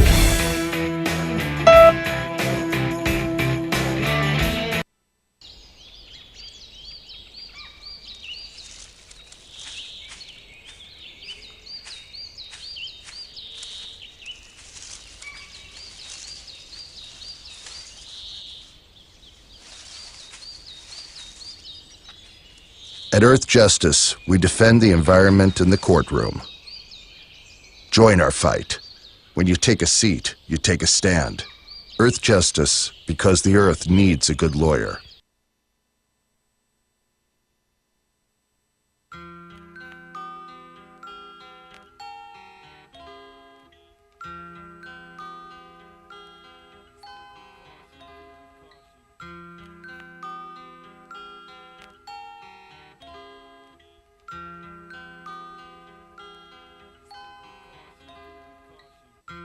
Just this month, my bill was like $138. Even at one phone call a week cost me $40 to $50 every month. I am living on a fixed income of SSI, so this is really a great hardship. Families are being punished when they incarcerate their children, they incarcerate the whole family.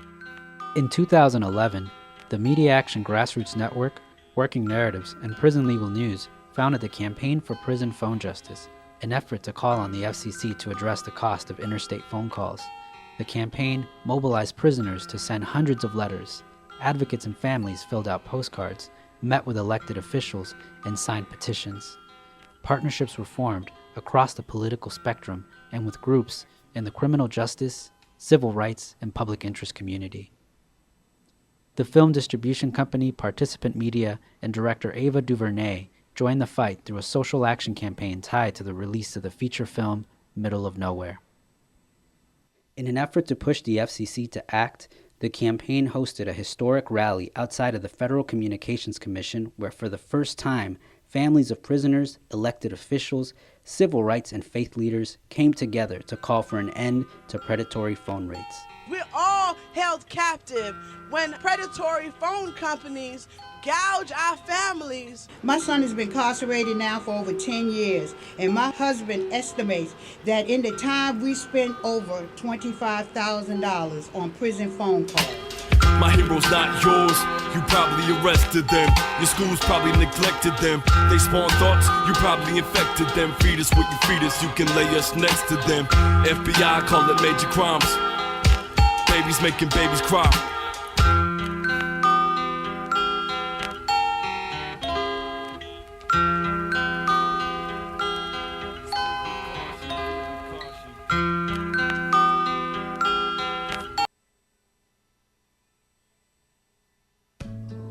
You wouldn't let money just blow out of your house.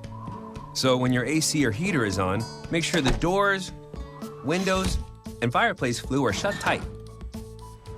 If you're headed out, turn down the AC or lower the heat by 10 degrees. And always keep your water heater set at 120. A little bit of common sense goes a long way. Get more great tips at energysaver.gov. So, I'm kind of new here, but I've noticed a trend. My human does this funny thing where she goes around and gets all my toys, and then she hides them in that basket by the door. You know, but it's always the same basket, and it's always in the same place. And then she acts so surprised when I find them, but, you know, she's putting them in the same basket. Again. It's like, hello, that's where you put it last time. You were the worst at hide and go seek.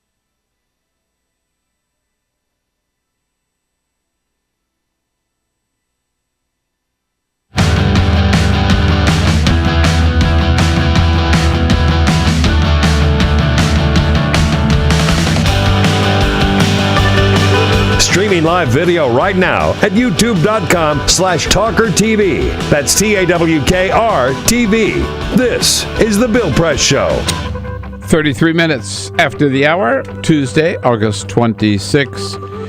The Bill Press Show coming to you live from Washington, D.C., our nation's capital, our studio on Capitol Hill, and brought to you today by the American Federation of Government Employees, the good men and women of AFGE under President J. David Cox. Proud to work for America every day here in Washington and around the country, of course. And for more information, check out their website at afge.org. Well, the big news of the day on the international front that dominated the briefing yesterday at the White House. We talked about it a little bit in the last hour, and that is the likelihood of airstrikes, expanding American airstrikes from Iraq to inside of Syria after ISIS targets and military positions there held inside of Syria. ISIS, of course, is that new caliphate.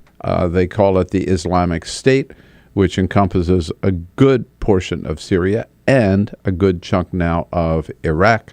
That's what ISIS wants to establish there, a caliphate under Sharia rule. We have President Obama reluctantly, not wanting to get back inside of Iraq, but reluctantly agreed on airstrikes against ISIS targets in Iraq because they had threatened even the capital of Baghdad. They threatened Erbil, the city of Erbil, where we have an American consulate, and thousands of Americans living in that region. And, of course, they had forced the thousands of people of the Yazidi faith up to the top of this mountain, Mount Sinjar, where they were stranded without food and water. So for humanitarian reasons and to protect American resources, the president reluctantly agreed to strikes against ISIS inside of Iraq. But since ISIS is mainly headquartered and most of their power and facilities are located inside of Syria, the question is, should we now pursue ISIS inside of Syria?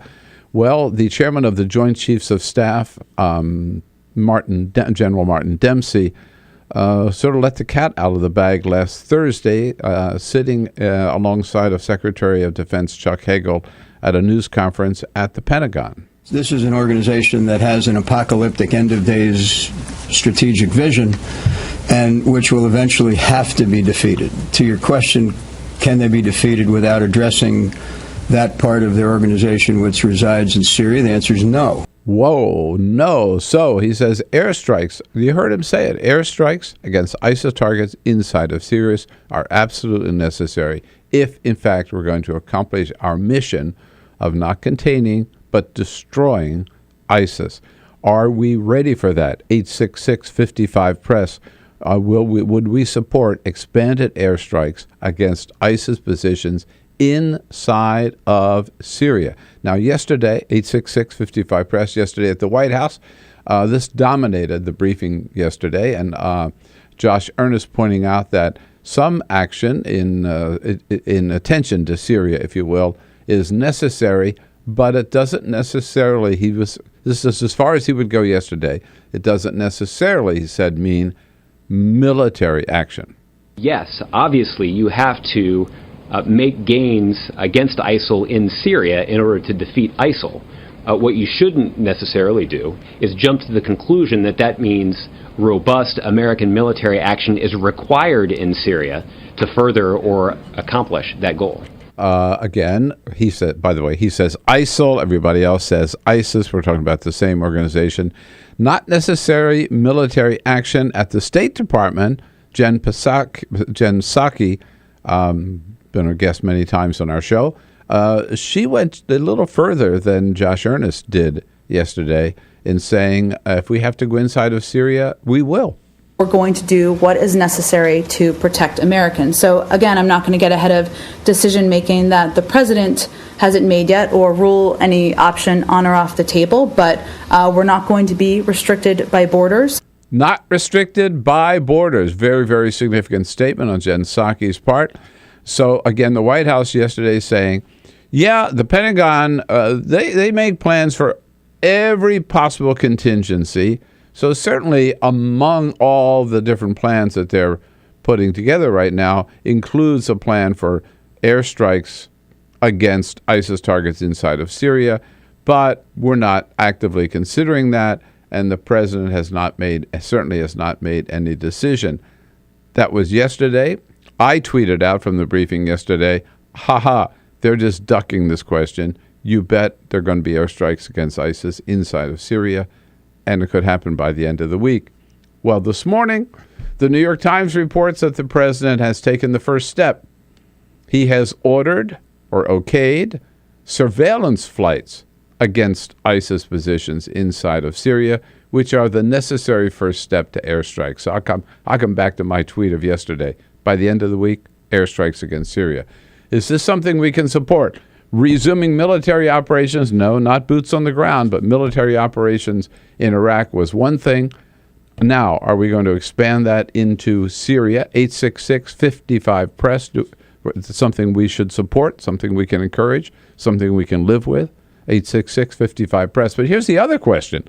How do we do this, if we do it, without, in effect, helping President Bashir al-Assad, the guy that we want to dump, and we've been trying to dump and help the rebels oust him inside of Syria? Because in Syria, there are three forces now. There's the Assad regime. Again, we say he's got to go. There are the moderate rebels that we've been supporting in the civil war who are trying to topple Assad. And then there's ISIS. Remember, this is where they came from. These are the radical opponents of Assad who are also trying to topple Assad. So Assad's got two enemies, if you will, the moderates and ISIS. If we go in and take out ISIS, aren't we in effect helping President Assad? Because the weakest force of the three are the moderate rebels in the middle who've been losing ground steadily. So I guess we have two questions here, right? Do we support airstrikes against ISIS in Syria?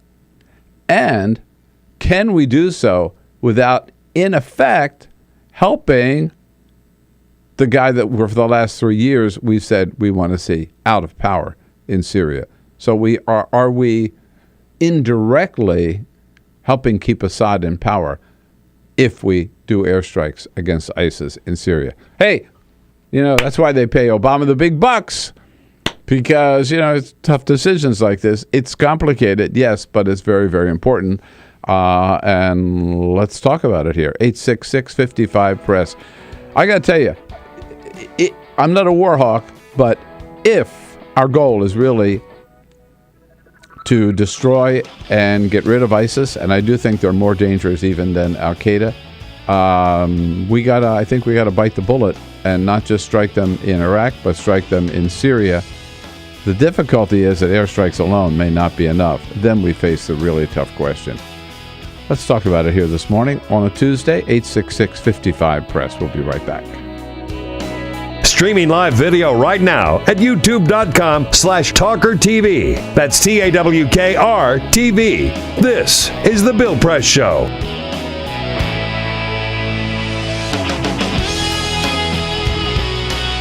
Two anti-government, self-described revolutionaries have shot up a pizza restaurant as well as a Walmart in Las Vegas.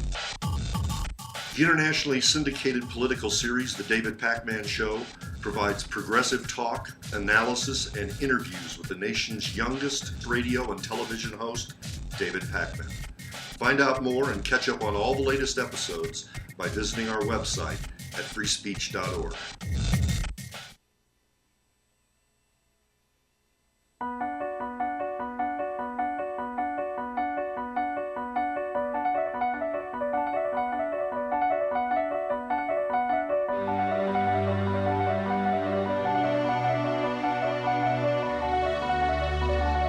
The most important issue on this planet right now is to protect and conserve biodiversity in the world's oceans. And I don't think people realize just how intimate our connection is with the oceans themselves. Not only do they provide the very foundation of life and control our weather, but life just simply could not exist without a healthy ocean. The real problem, though, is apathy. It's all out of sight. It's all out of mind, and people don't even think about it. But it doesn't matter whether you live in Peoria or on the coast. The fact is, whatever happens in the ocean affects all life forms on the planet Earth. If the oceans die, then civilization collapses. We all die. We cannot live on this planet without the oceans. This is, in fact, not the planet Earth. It's the planet ocean, but because we're a land-dwelling species, we refer to it as Earth. But it is the planet ocean, and the oceans are the heart and the foundation of all life on the planet.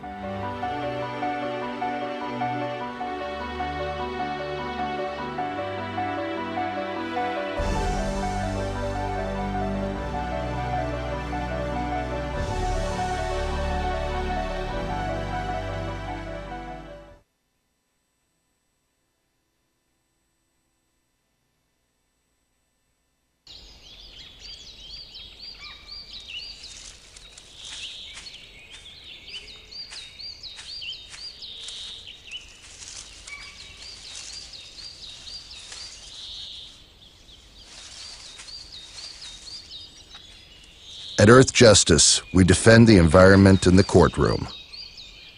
Join our fight. When you take a seat, you take a stand. Earth Justice, because the Earth needs a good lawyer.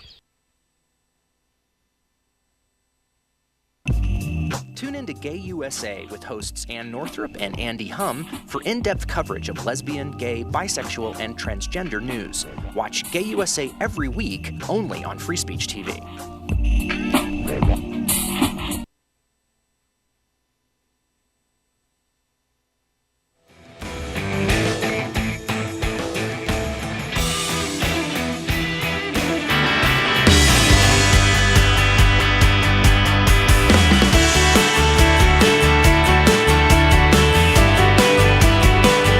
This is the Bill Press Show.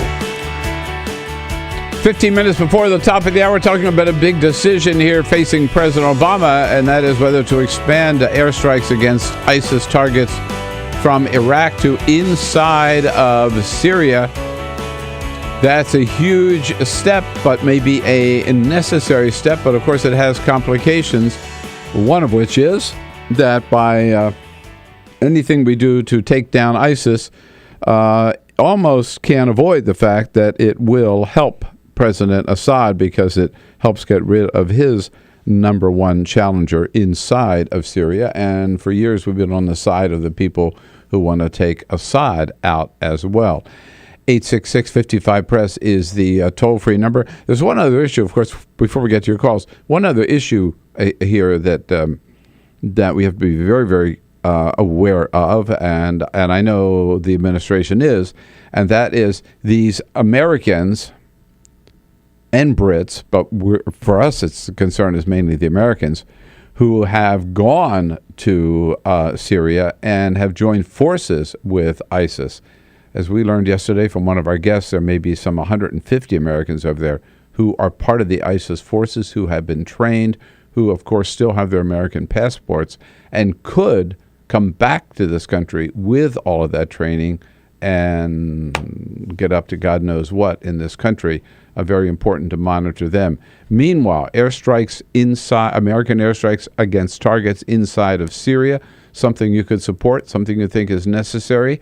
Out in Chicago on the great WCPT. Hello, Wayne. Good morning.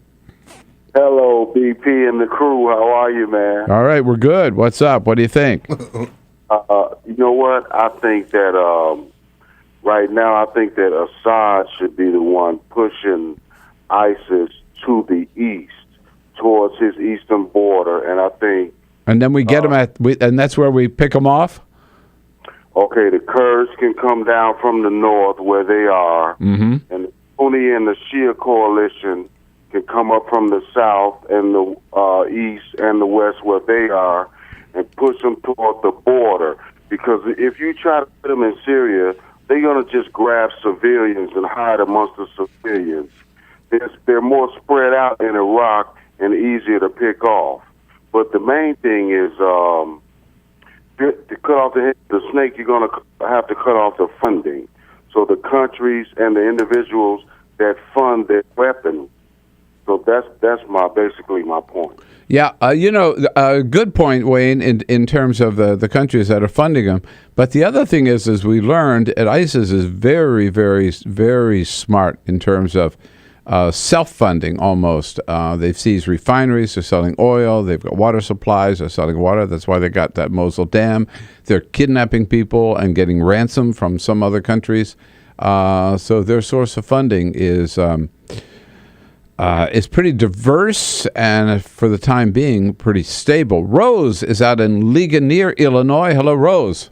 Morning. Indiana. I'm sorry. Hi, Rose. Hey, morning. Yeah. My comment is this. I'm as war-weary as everybody else and would like to see our money going to education, transportation. You got it. Amen to that. But right, I was waiting for the but. These guys are medieval. When you're talking head choppings, all the different horror stories you hear coming out, they're even more psychotic than Al-Qaeda was. Let's stop it before it gets too far. And your point about 150 Americans, if there's that many, then before we let them back in, or even if we should even let them back in, is the bigger question.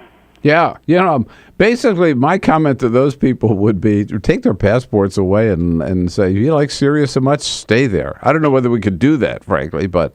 I don't know either, but I really think we should hold them, check them out, something before. And Rose, think of this. Imagine the resources necessary.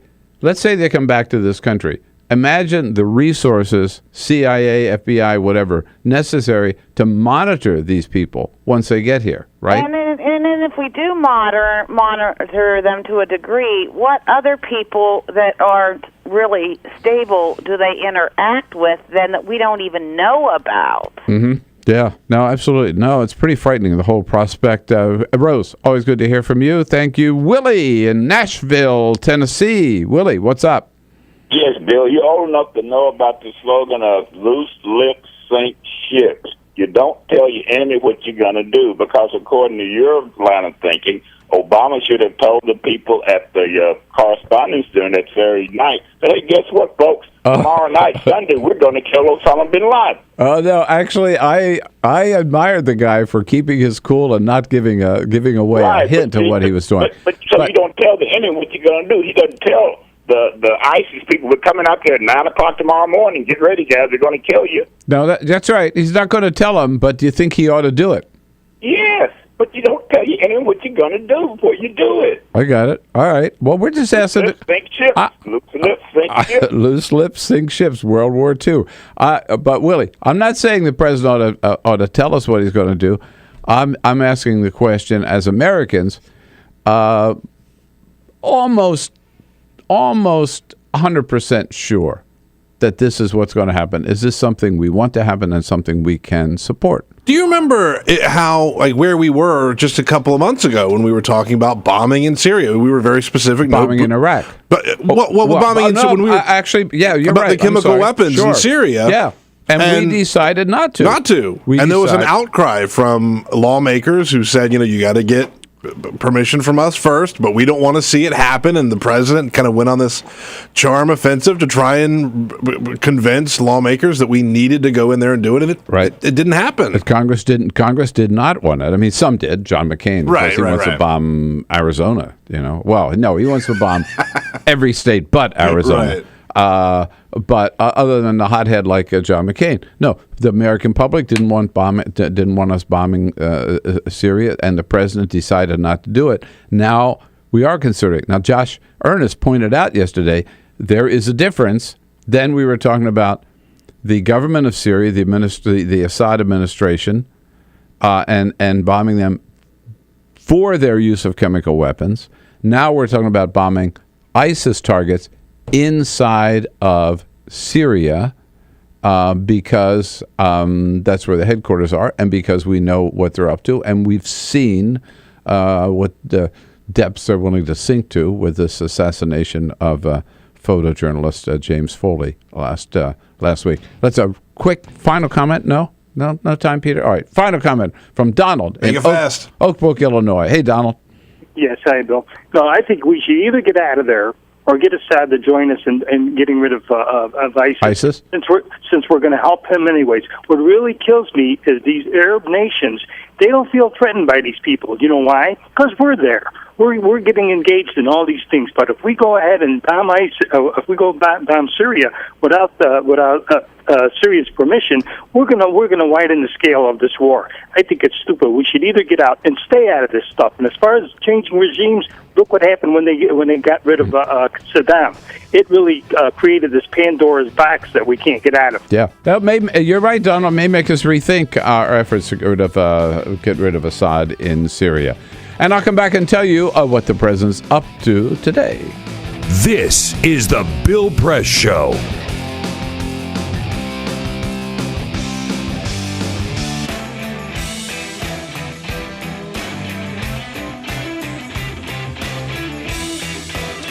Hey, I know what you're thinking. Boy, these first 2 hours have been so great. We need another hour. Well, you're going to get it. Except not on Free Speech TV. So jump over to our video stream at TawkrTV, youtube.com/Tawker, TawkrTV, and stay around for Erikka Knuti, who is going to be here. She's a political strategist. We'll cover the political landscape with her. And then Zeke Miller, who covers the White House for Time Magazine, will be here to tell us what's on President Obama's agenda this last week of August. Hour number 3 on TawkrTV.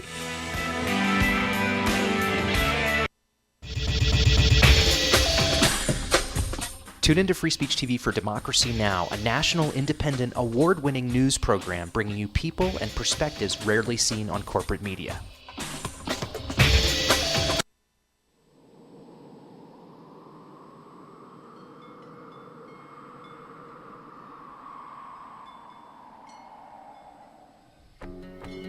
I probably would make a time machine.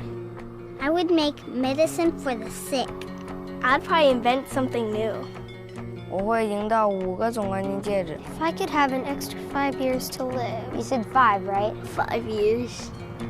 It's a long time. I would try to fix everything I did bad. I would bring my uncle back because I miss him very much. I would get more hamsters. I would probably want to go looking for dark matter. I think I'd go looking for aliens. If I could live an extra 5 years. I was thinking about making like a helicopter, like a wooden helicopter, but I don't have any wood. I want to go check out the moon sometime. I'd probably teach my sister not to hate tuna. I would try and invent a machine that lets you run at light speed. If I had 5 more extra years to live. I would be the boss of all the chipmunks.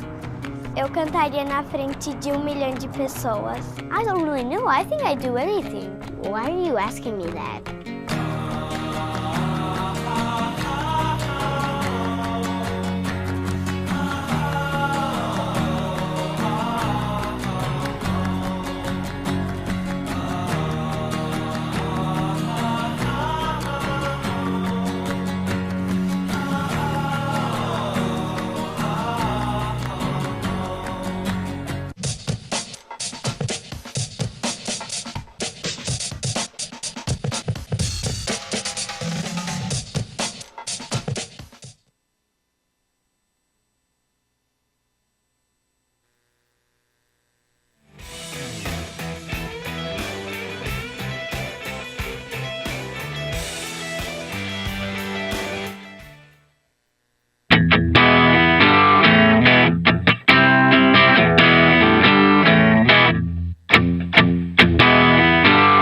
This is the Bill Press Show.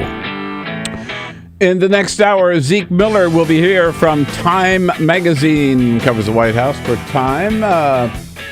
Hangs out with me at the briefings. He was there yesterday, as was I. He'll be here to talk about the Obama agenda for the next week or so. Meanwhile, the president has a busy day today down to Charlotte, North Carolina.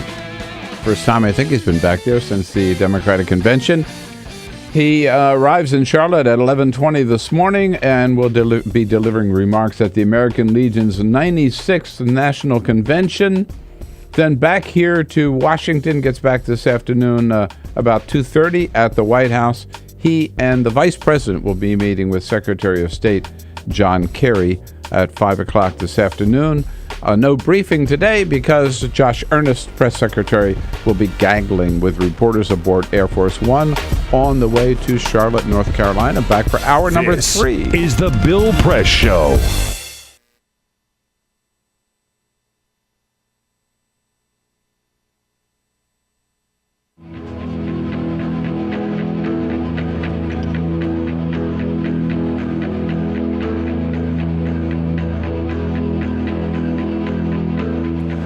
West here reporting from Houston, Texas for Climate Desk. Now, one of the biggest uncertainties in climate science right now is the role of clouds.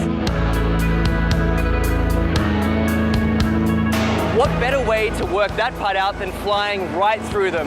That's what NASA scientists aboard this airplane think. Welcome to NASA's biggest airborne laboratory.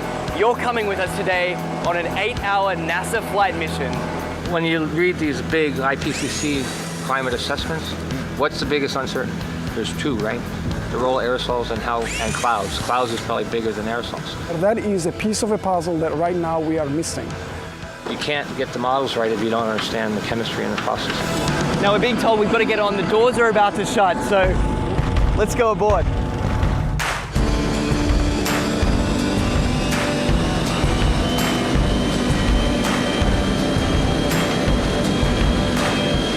time you turn on the weather, every time you hear a climate change prediction, that information has to come from somewhere. And it starts by getting sucked out of the air from planes like this.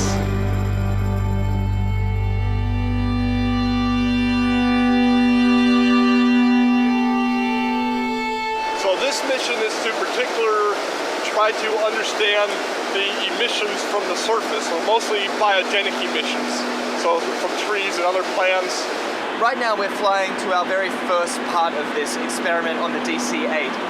Over Arkansas, there's a particularly pungent bouquet of emissions that scientists are interested in measuring. Well, these emissions lead to both aerosols and to molecules that both destroy and create ozone. So these are very important things to understand for climate studies. How it will manifest itself, it will be in more accurate and more reliable predictions. So what we're doing is taking a series of flyovers, each at a different level of the atmosphere, scooping up those emissions, testing them, and hopefully scientists are going to see exactly what's in this column of air all the way up. The data that we collect in one flight can keep busy 60 scientists and students for 3 years, 4 years. We're still studying data from data collected 20 years ago. In fact, this particular mission today is its most heavily equipped in its nearly 30 years of service. Each one of these consoles here is a specially equipped scientific instrument designed to collect all sorts of different data in real time. And this instrument here tracks the sun. We're looking at mist chambers. They're used to strip soluble gases. This black line is the CO2. It's about 390 ppm right now. We're putting these filters in the bags that we've got the aerosols that we trapped out of a certain amount of air. And so we're sampling up here about 150 liters a minute. That ultimately flows back into the operational models. It flows back into what goes on TV every day. Anyway, I got to get this sample going. You do it. It's a busy man at work. We can't let him rest. Well, get this. We've just spent 2 hours crisscrossing this one cloud formation. In, back out again, back in again. Then they grow, and we track them as long as we can, and then we let it go. Even one cloud can hold a host of answers to the mysteries of climate change. The patterns of, where the clouds are, what type of clouds we see, what kind of weather systems they're associated with it, that'll all be shifting in a shifting climate, in a world with climate change. Then the big spark is this, is when we actually get the meat on the grill. And then it will be some time to process it.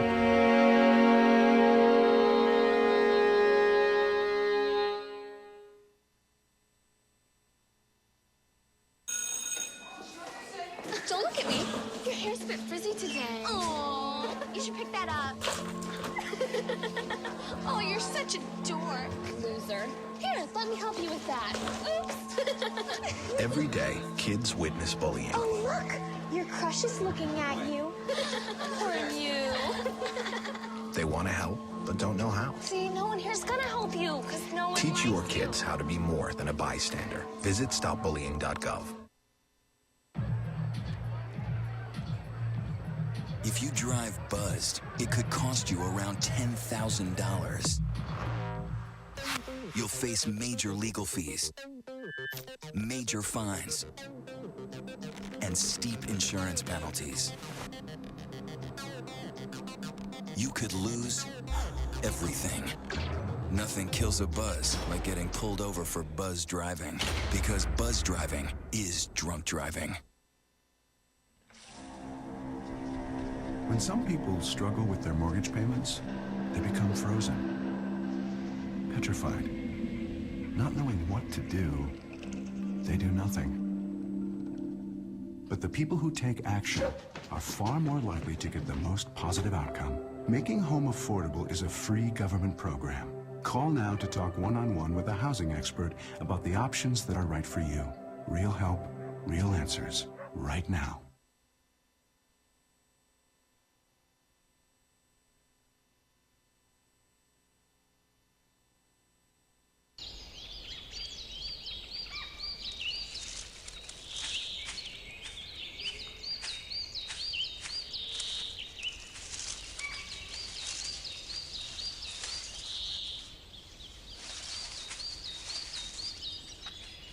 At Earth Justice, we defend the environment in the courtroom. Join our fight. When you take a seat, you take a stand. Earth Justice, because the Earth needs a good lawyer.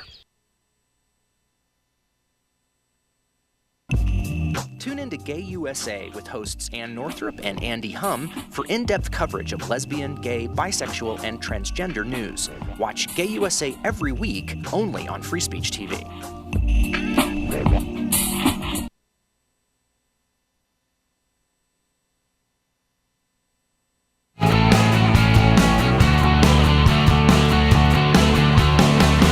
Broadcasting around the nation, on your radio, on your TV, and online.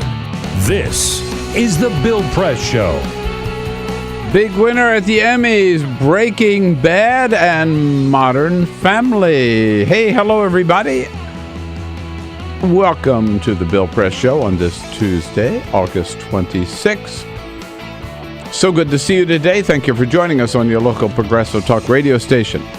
Thank you for joining us on the TuneIn app, and thank you for joining us on iHeartRadio, which will connect you to one of our great affiliates if you don't have a progressive radio station near you.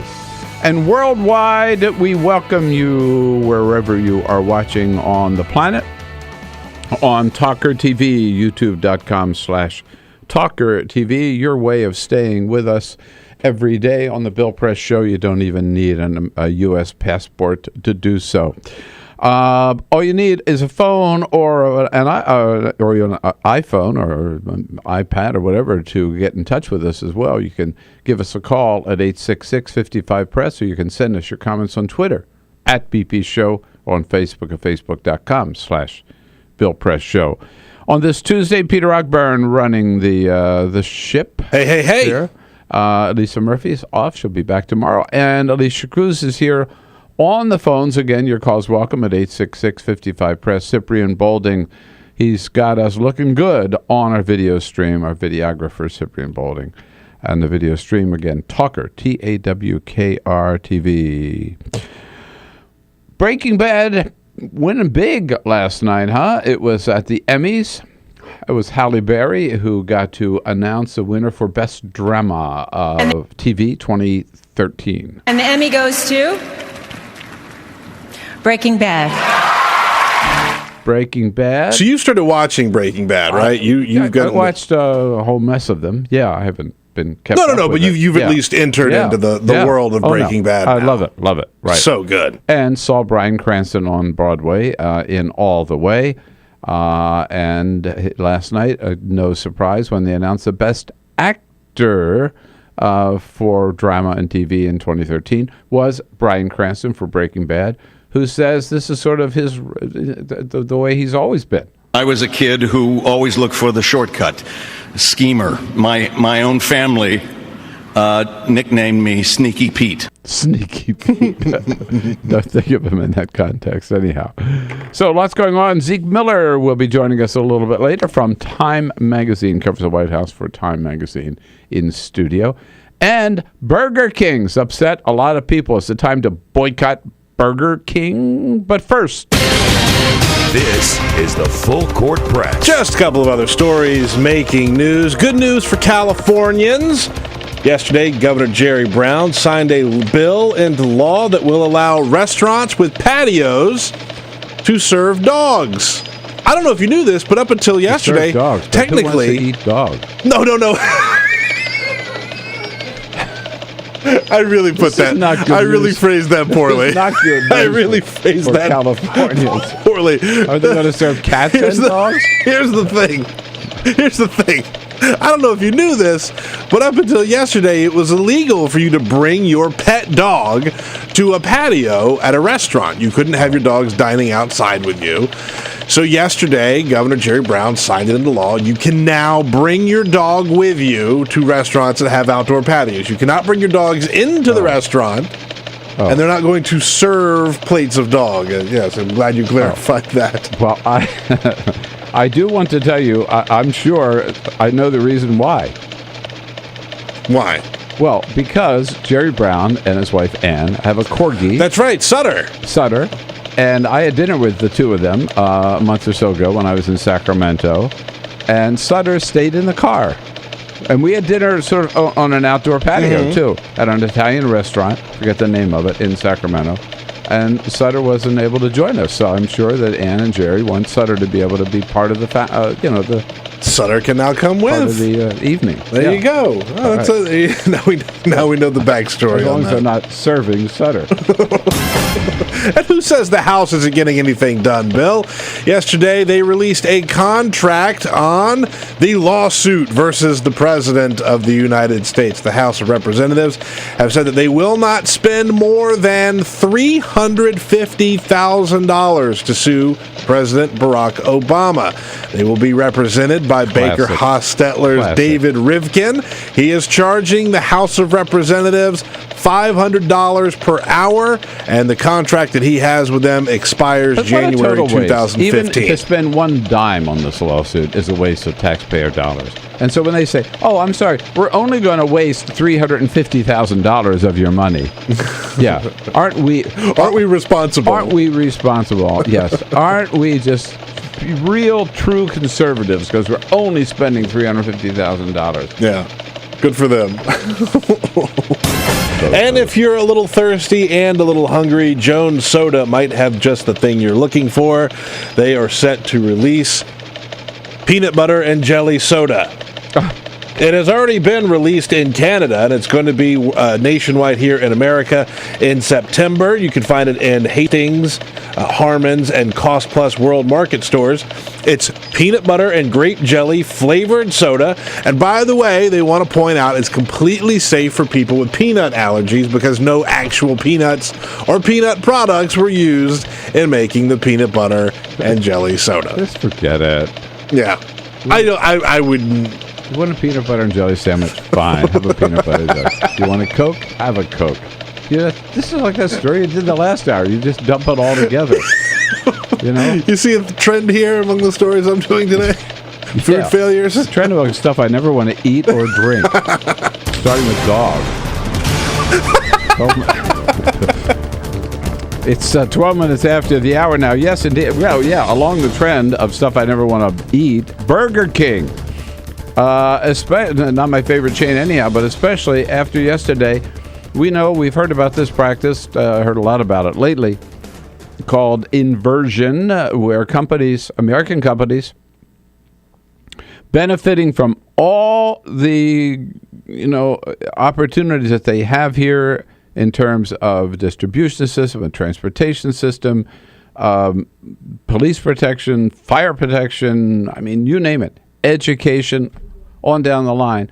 These American companies who decide, you know what? Yeah, we love being here in the United States. We just don't want to pay taxes here in the United States. And so they buy a foreign company, a smaller foreign company, and then move their headquarters to that country and then avoid paying U.S. taxes. They pay under a foreign rate rather than an American rate. Well, the latest is Burger King, which announced yesterday that they are in the process of, haven't done so yet, but they're in the process, they want to, and have made an offer for buying the donut and coffee chain, Tim Hortons, which is massive in Canada. Based in Canada, they would move their headquarters in from the United States to Canada and pay a Canadian tax rate rather than American tax rate. 866-55 is the toll-free number. Love to know what you think about this practice and about Burger King. This doesn't have to first, should it happen is the first question. I say absolutely not. These American firms, again, they take advantage of all the benefits they get by being here in this country. And they ought to pay their fair share of American taxes. Look, the tax rate here is 35%, the corporate tax rate. That may sound high, but they don't pay anything close to that. Burger King, in fact, Igor Volsky told us in the last hour, pays about 27%. The corporate tax rate in taxes, in Canada, rather, is 26%. So they're not going to save that much money. Problem is, they would cheat in Canada as well, probably. But there's only one reason they're doing this. They're doing this to cheat on American taxes. Senator Bernie Sanders, God love him, from Vermont yesterday said, that this is all, it just shows their contempt for Americans. Their contempt for fellow Americans. I don't think anybody could say it any better. So should Burger King get away with this, number one? And number two, how can we stop it? Now, there is legislation. Dick Durbin's been taking the lead on this, Senator Durbin from Illinois, to outlaw this practice called inversion, because today it is perfectly legal.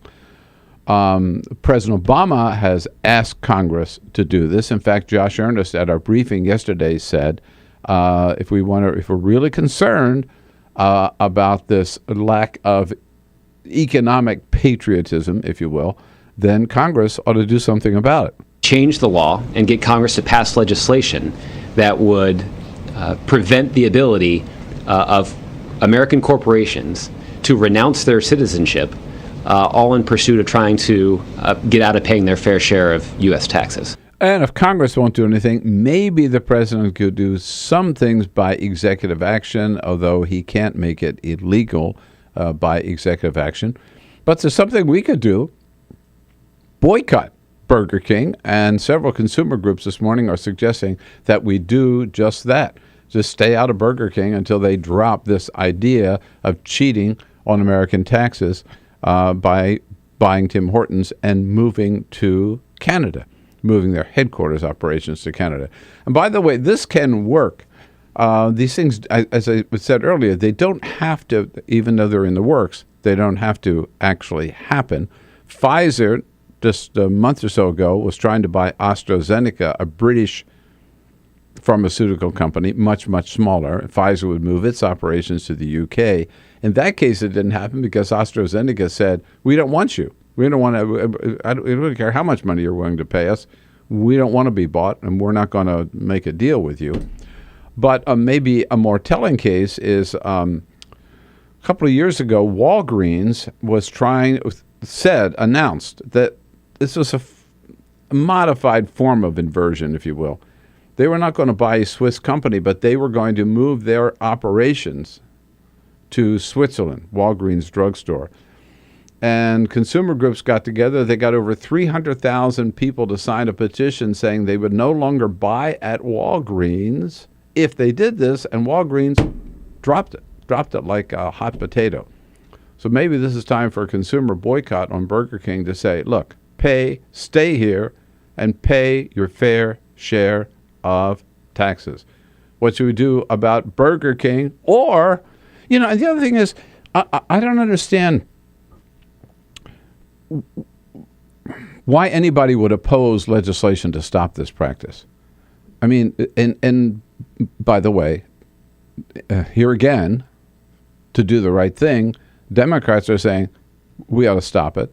This is the bill. We've got a bill. But Republicans aren't supporting it. Republicans don't want to see this. What is the Republican argument for encouraging people not to pay their fair share of taxes, for encouraging corporations to flee the United States rather than pay their taxes? That's like encouraging people to take jobs overseas, or that's like encouraging people like Mitt Romney to park his money in the Cayman Islands so he doesn't have to pay American taxes on it.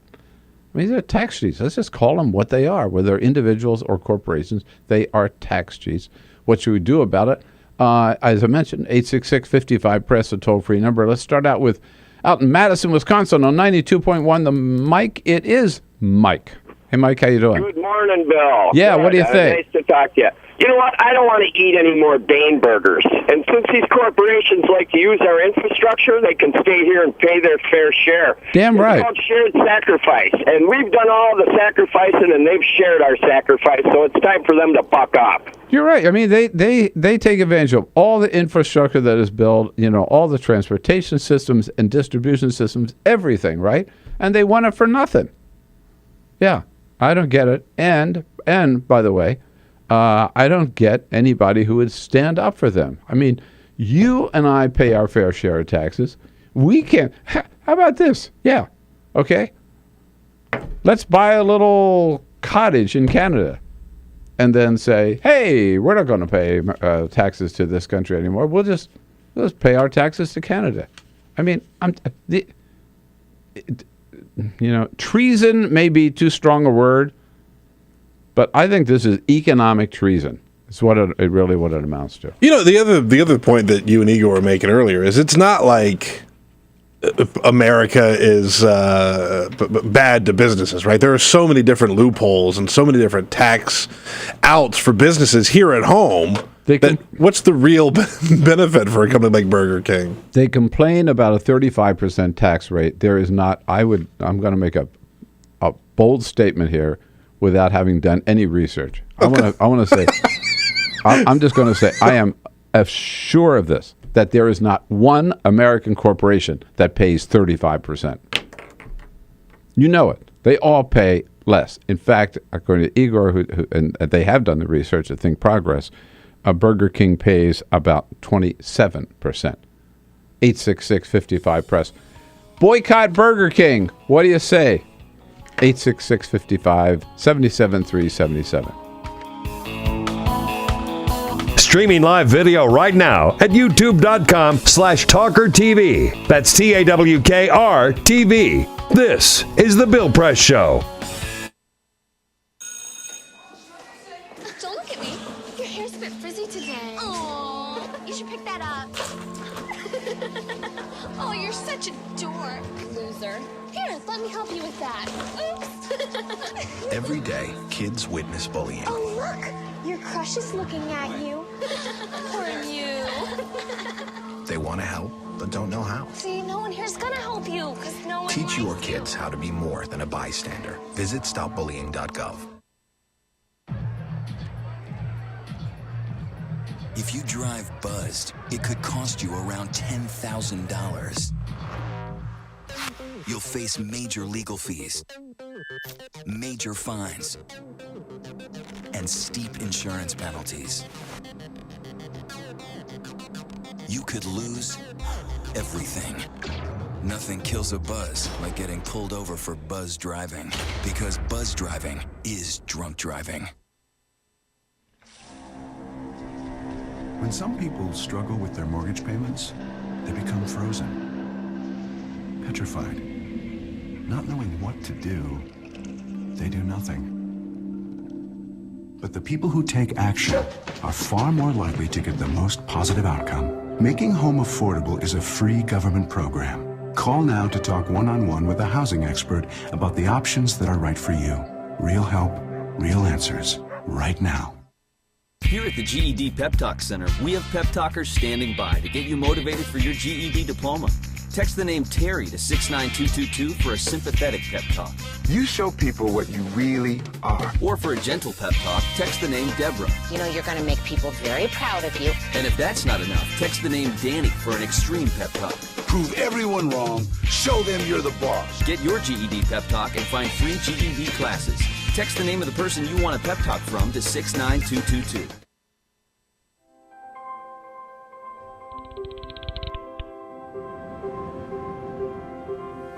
Did you see the world differently?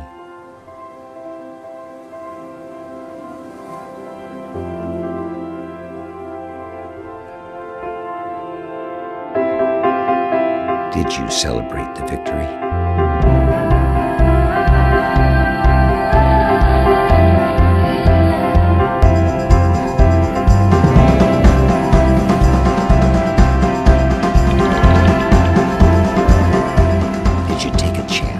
So today, I state clearly and with conviction America's commitment to seek the peace and security of a world without nuclear weapons. Did you stand up against our greatest threat?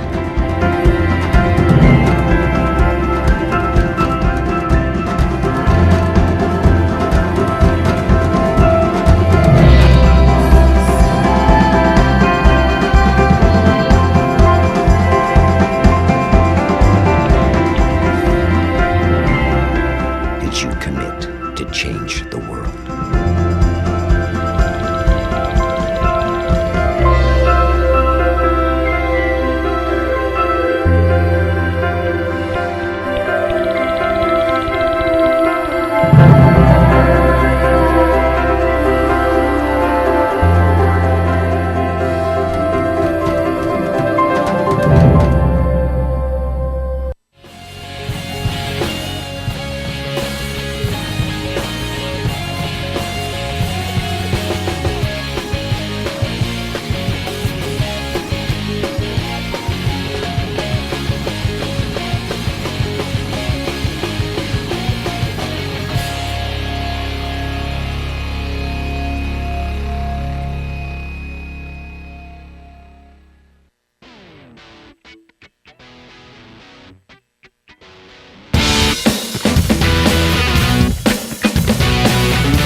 is the Bill Press Show. All right, 26 minutes after the hour, a little breaking news on this topic. CNN reporting that just minutes ago, Burger King and Tim Hortons announced that they are officially merging. So no longer just in the talk stage, it's official unless Congress or the president acts to stop it. By the way, I was also reading in the New York Times during the break that Wendy's once owned Tim Hortons and it didn't work out, and they sold it. So, No kidding. Yeah. I know that. This marriage might not even work out. What do you say here in WCPT? Hello, Charles.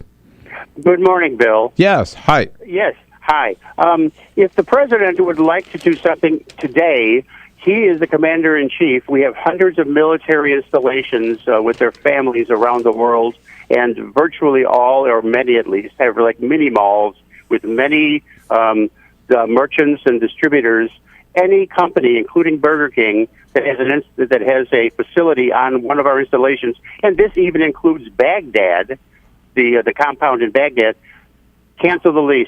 Oh. What a PR hit that would be. Oh, there are Burger Kings in these military installations, of course. Absolutely. Yeah, hadn't thought about that, right. Absolutely. Sure. So, I mean, just around the world, cancel the lease, and for any other company that does this conversion, what a PR hit that would be for them. Oh, that would be, oh man, you talk about fireworks. Yeah, absolutely. Hey, Charles, maybe I can bring that. Oh, damn, there's no briefing today. I'd love to bring that up at the White House. That's a great idea, though. It's a great idea. We only have American companies that here is on the something bases. you're no longer an American company. You're no longer on our military bases. Out in Chicago. Hi, Jim. How are you? Hey, Bill. I've been protesting this process since before Occupy. The corporations don't even move their headquarters. It's a keystroke on a computer. Yep. Apple does the same thing. They register their logo in Ireland, and then Irish Apple charges U.S. Apple for use of the logo.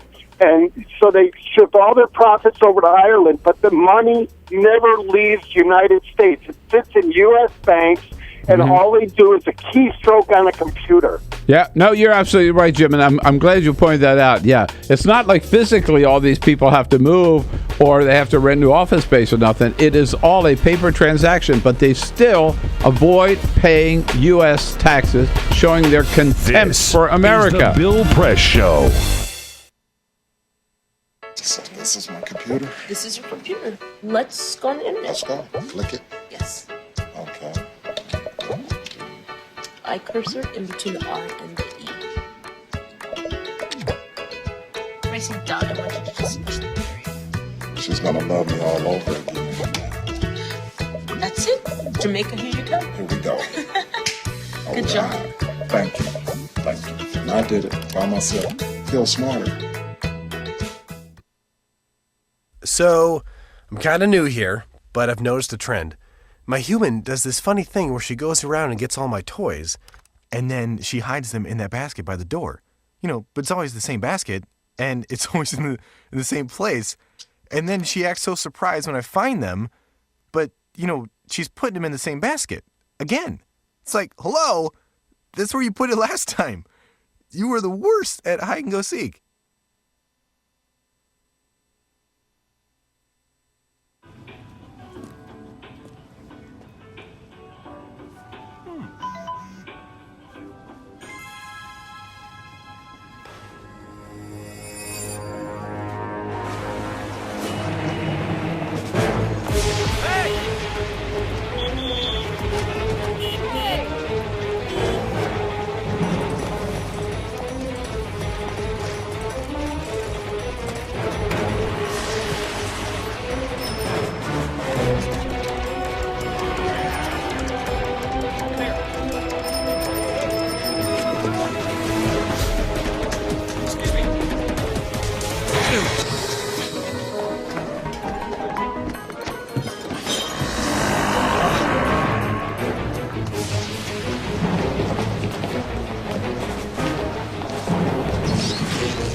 So, same time next week?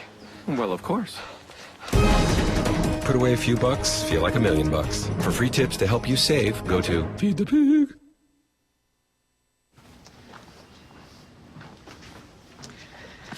All right. I know this isn't any fun to talk about, but we should. Okay. So who's going to do what? I'll pack the dead batteries. Great. I'll only put what I don't need into a duffel bag. Perfect. That's totally unhelpful. No problem. Meanwhile, I will try to comfort everyone by speaking in a calm voice. And I'll try to get the generator going without any gas. Oh, let's not forget the cell phones, which probably won't work. Right. And who is going to handle supplies? I can forget to do a list for us. Thanks, pal. Well, I think we couldn't be any less prepared. I'm proud of you guys. Talk to your kids about who to call, where to meet, what to pack. Visit ready.gov/kids for tips and information. Hey, thanks for stopping by. You know, I followed your character since the first episode. I'm a big fan. Big fan. Thank you. And listen, your storyline, it makes for incredible TV drama. Thing is, your drug use is very adult content. Too adult for the kids. So I'm gonna have to block you. Oh, man. Yeah. Well, have a good one. You're a nice lady.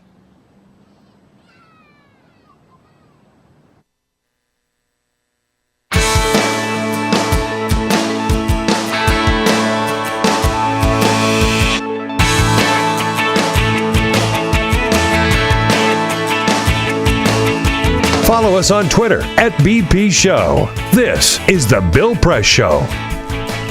33 minutes after the hour. It's Tuesday, August 26th. Summer winding down here, but we were officially reminded yesterday by Press Secretary Josh Earnest that we're still in summer, even though the president's back from Martha's Vineyard.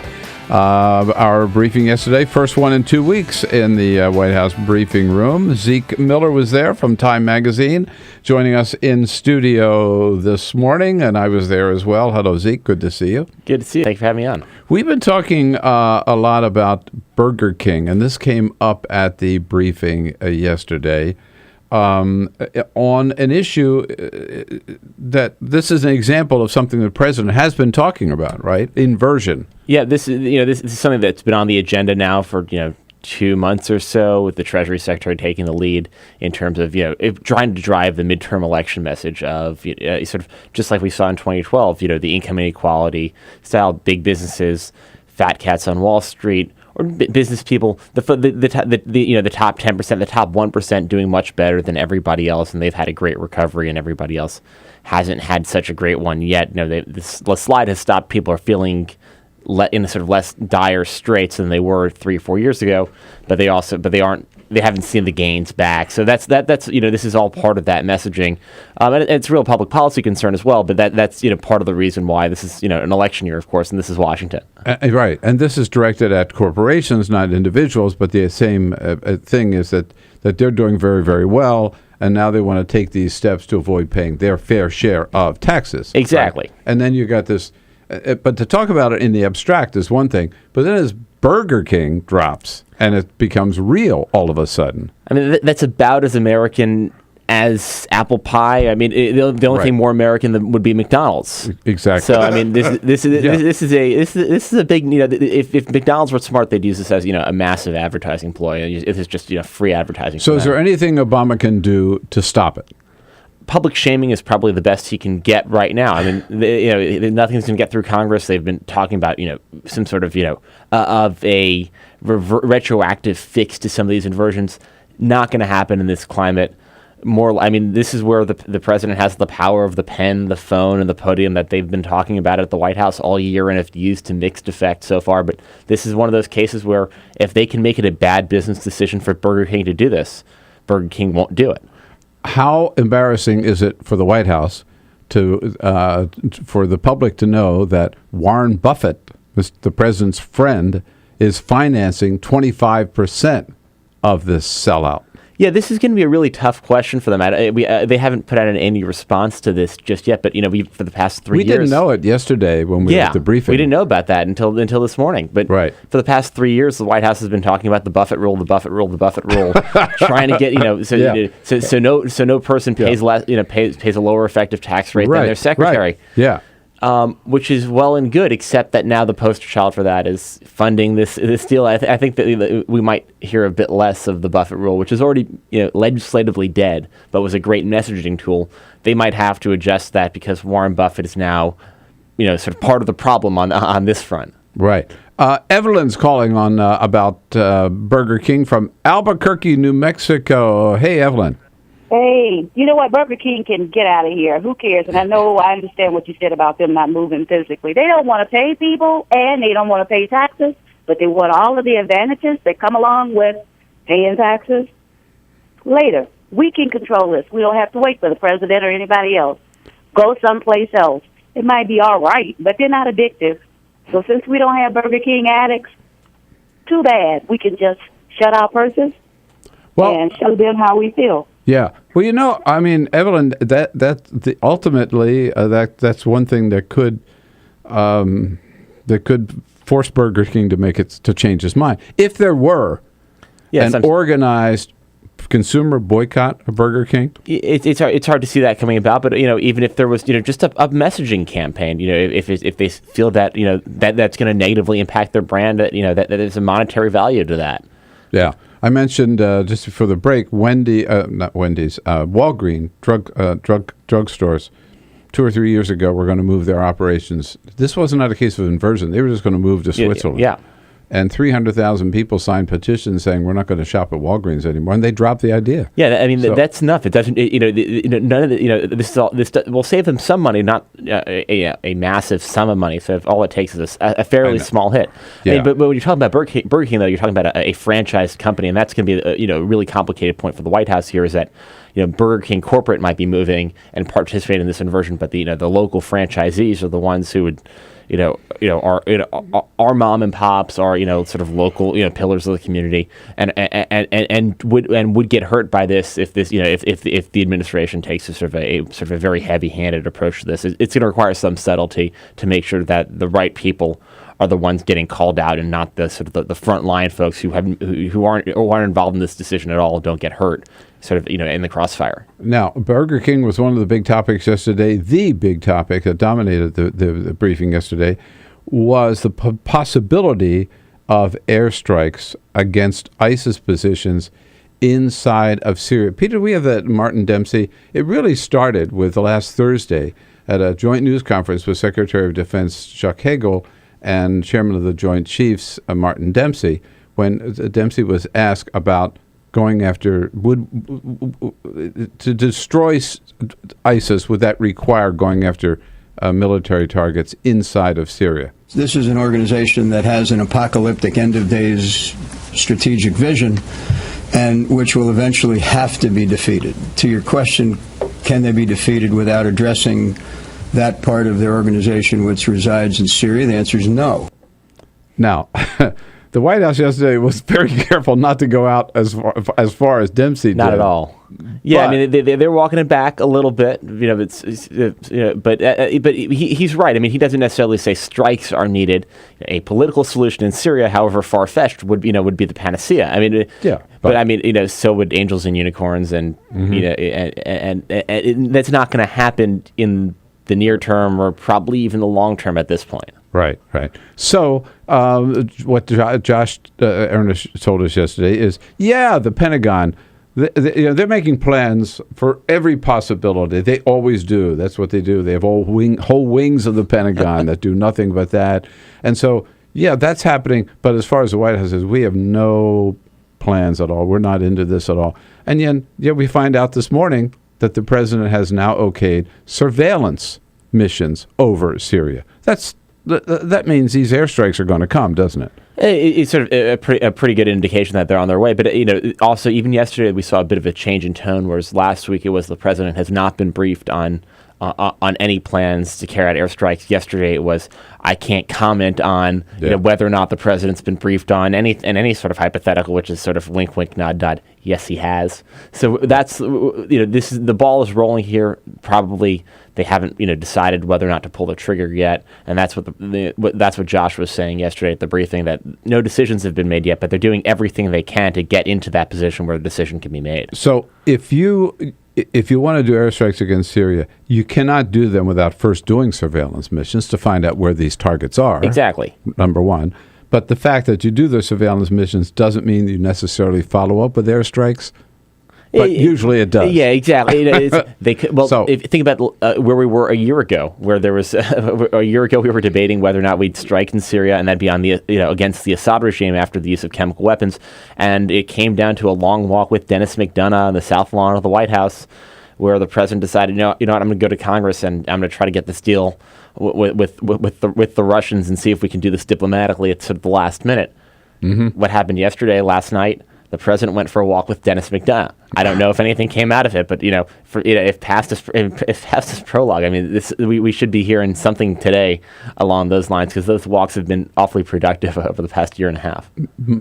Did he actually go for a walk? They went for a walk. Pete Souza tweeted out a photo of them just taking a lap around the South Lawn, and that's where decisions get made, and that's part of the new structure that's been put in place in the White House with the president and the chief of staff. Pretty often in the afternoon go for this 20, 35-minute walk, and they discuss the day, discuss the decisions that have to happen. And a lot of time that's where the president says, okay, let's do this, or he changes his mind, or something happens. We should have a drone positioned over the South Lawn, so anytime we see Obama and McDonough out there walking around, we know, big decision coming up. I don't think Secret Service would take too kindly to that one. I don't think so either. But now the key question to me about look, it's not that this is easy at all. It's pretty complicated. But in Syria, you've got three forces. There's the Assad regime. We want Assad out. There are the moderate rebels we've been supporting who are losing ground and have lost ground. And then there's ISIS, who are Assad's biggest enemy, really. And they want Assad out as well. Yeah. So if we do anything to diminish Assad, to diminish ISIS or destroy ISIS, we are, in effect, helping our enemy, Bashar al-Assad. Yeah, right? Exactly. I mean, it's kind of zero sum that way. I mean, it's in the same way Assad did the same thing. There's a great Wall Street Journal story over the weekend talking about how the Assad regime, which sort of allowed ISIS to grow unchecked. I mean, they diverted the resources onto the moderate opposition, and because ISIS also doesn't like the moderate opposition. Yeah. So it's sort of three sides all at war with each other. And by taking one side, one element of that, diminishing one element of that triangle, sort of really does it really does help the Assad regime out here. So the Assad regime yesterday said, I thought very cleverly, to the United States, okay, we'll cooperate with you and help you conduct missions against ISIS, right? But if you decide to do it, you need our permission first.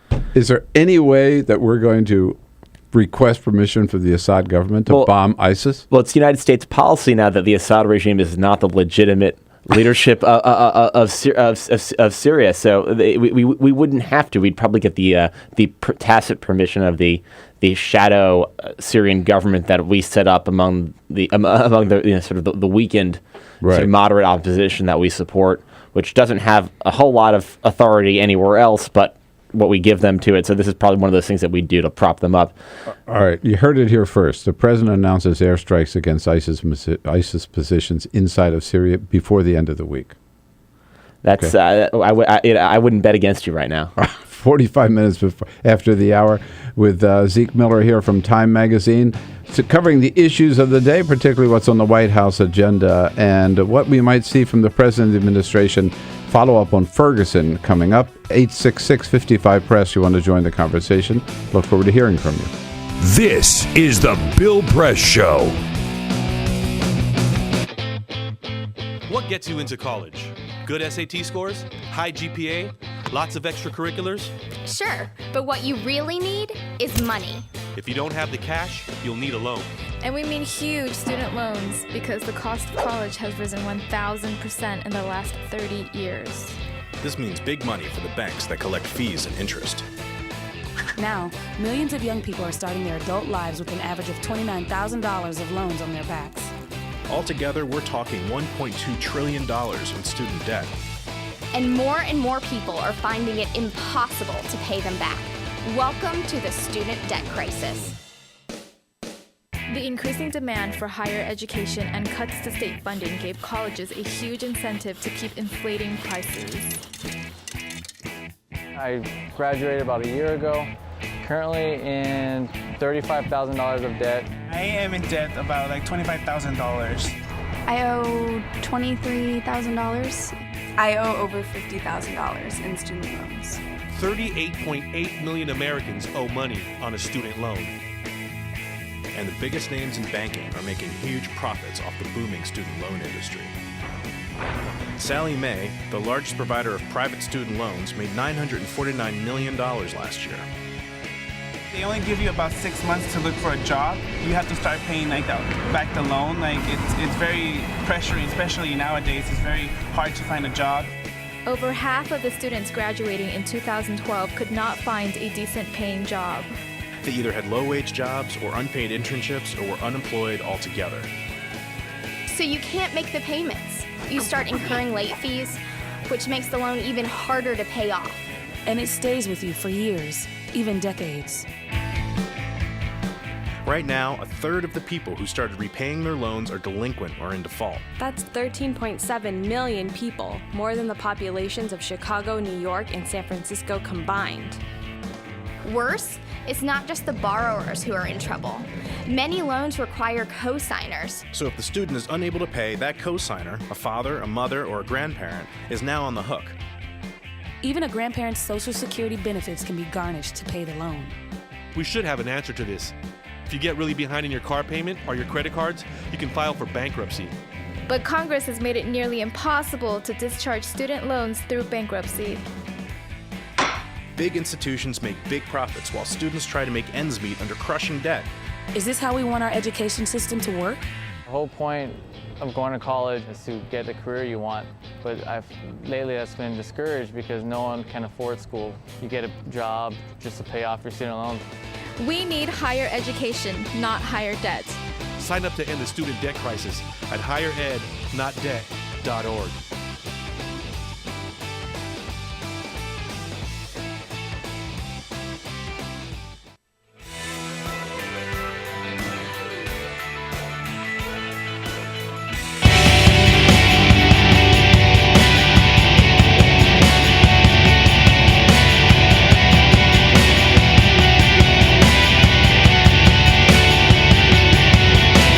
This is the Bill Press Show.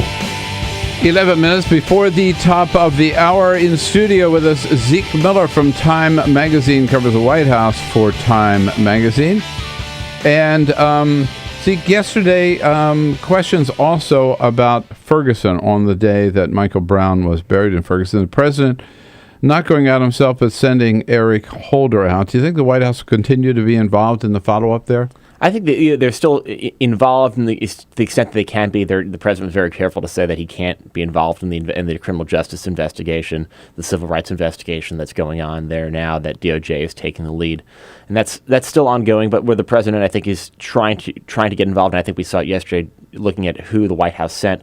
They sent the head of the My Brother's Keeper initiative, which is the president's sort of outreach program to sort of try to repair relations and really targeted at helping young black men sort of break the cycle of violence in a lot of communities, the cycle of mistrust with local community leaders, and to achieve success in a whole bunch of realms.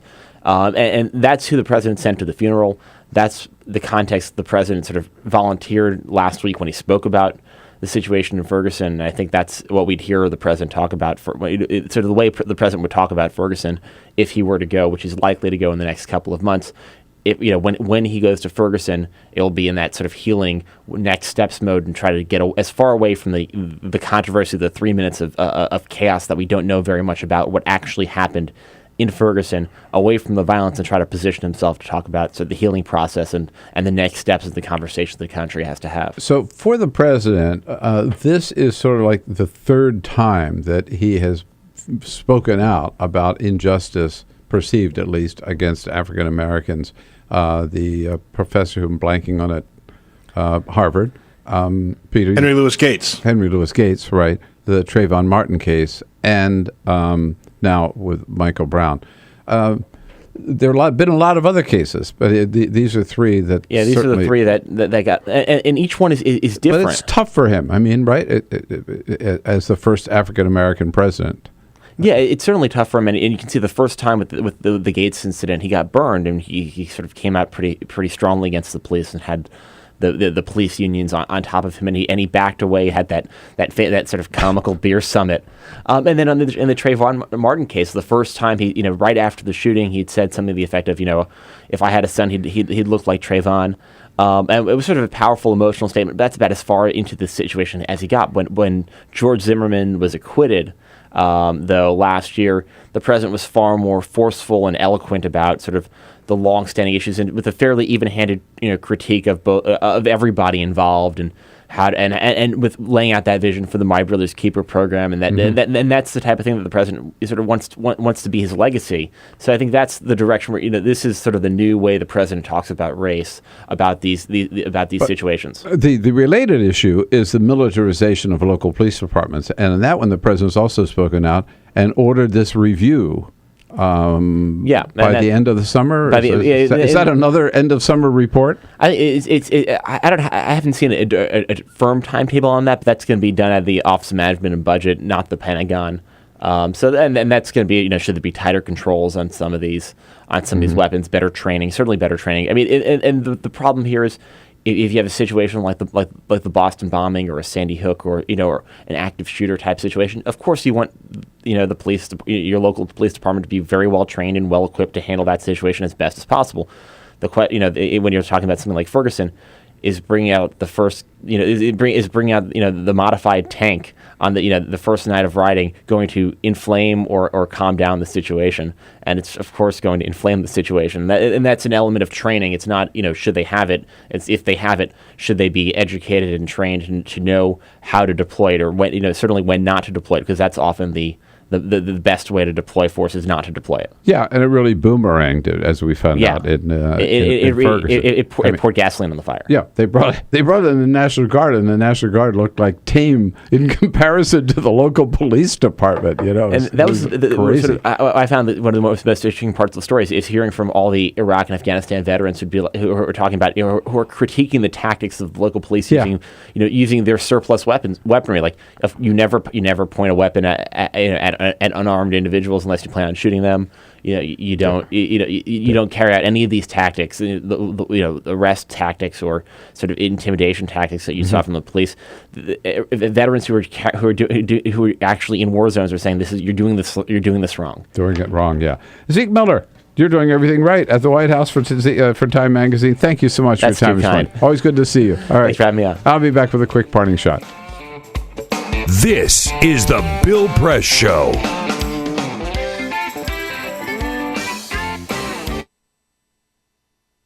It is possible to read the history of this country as one long struggle to extend the liberties established in our Constitution to everyone in America. In other words, who, according to our laws and culture, gets to be considered a person? The law creates legal personhood, and movements create law and change culture. So, how have the courts passed laws to shape our culture?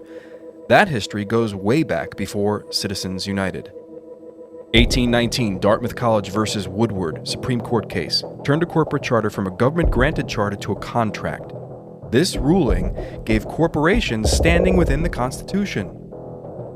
1886 Santa Clara County versus Southern Pacific Railroad. Though the court did not rule on corporate personhood, the decision was subsequently cited as a precedent to hold that a private corporation is entitled to the same 14th Amendment rights of due process and equal protection as human beings. This makes it impossible for us to make laws that treat local businesses any differently than giant multinational corporations, even if their business practices are deemed to be harmful to workers, the environment, and communities, or if they have a history of violating the law. Hale versus Henkel, 1906. The court granted corporations the Fourth Amendment search and seizure protection. Dodge versus Ford Motor Company, 1919. The Michigan Supreme Court says the business corporation is organized and carried on primarily for the profit of the stockholders. Stockholder primacy is established. The purpose of the corporation, according to the court, is no longer to serve the public good, as it had been. It is now to maximize profit for shareholders above all else. Pennsylvania Coal Company versus Mahon, 1922. Corporations get the Fifth Amendment takings clause, meaning if you pass a regulation that impacts a corporation's ability to make a profit, that is deemed a taking, and they can sue for the right to future profits lost. This creates a chilling effect, and local and state governments become much more hesitant to pass laws in the public interest for fear that corporations can claim loss of potential profits that cities and states will be on the hook to pay. Buckley versus Vallejo, 1976. The Supreme Court rules that spending money to influence elections is protected under the First Amendment, in effect saying that money is speech. Citizens United versus Federal Election Commission, 2010. Today, the Supreme Court of Chief Justice John Roberts declared that because of the alchemy of its 19th century predecessors in deciding that corporations had all the rights of people, any restrictions on how these corporate beings spend their money on political advertising are unconstitutional. The court's ruling threatens to undermine the integrity of elected institutions across the nation. It's a rejection of the common sense of the American people.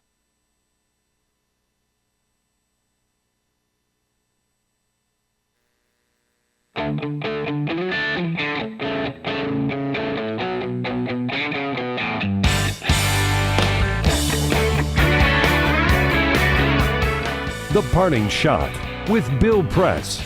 This is The Bill Press Show. Well, now with Michael Brown in his grave, thoughts will now change to what changes we might see in public policy out of Ferguson, Missouri. And certainly one of those changes must be an end to the militarization of local police departments. We know that program in the Pentagon that started by Congress back in 1990s, but you don't need Congress to fix it. Under the law, the Secretary of Defense has a power to make whatever changes he wants in that giveaway program of military weapons on his own. Chuck Hagel could decide to scale back the program or stop it. He could even demand that police departments give their weapons back, which I believe is exactly what he should do. We could put those weapons of war to much better use in Iraq, in Afghanistan, or in Syria, and not in the streets of the United States. My parting shot for today. Have a great day, folks. We'll see you back here again tomorrow. We'll be looking for you.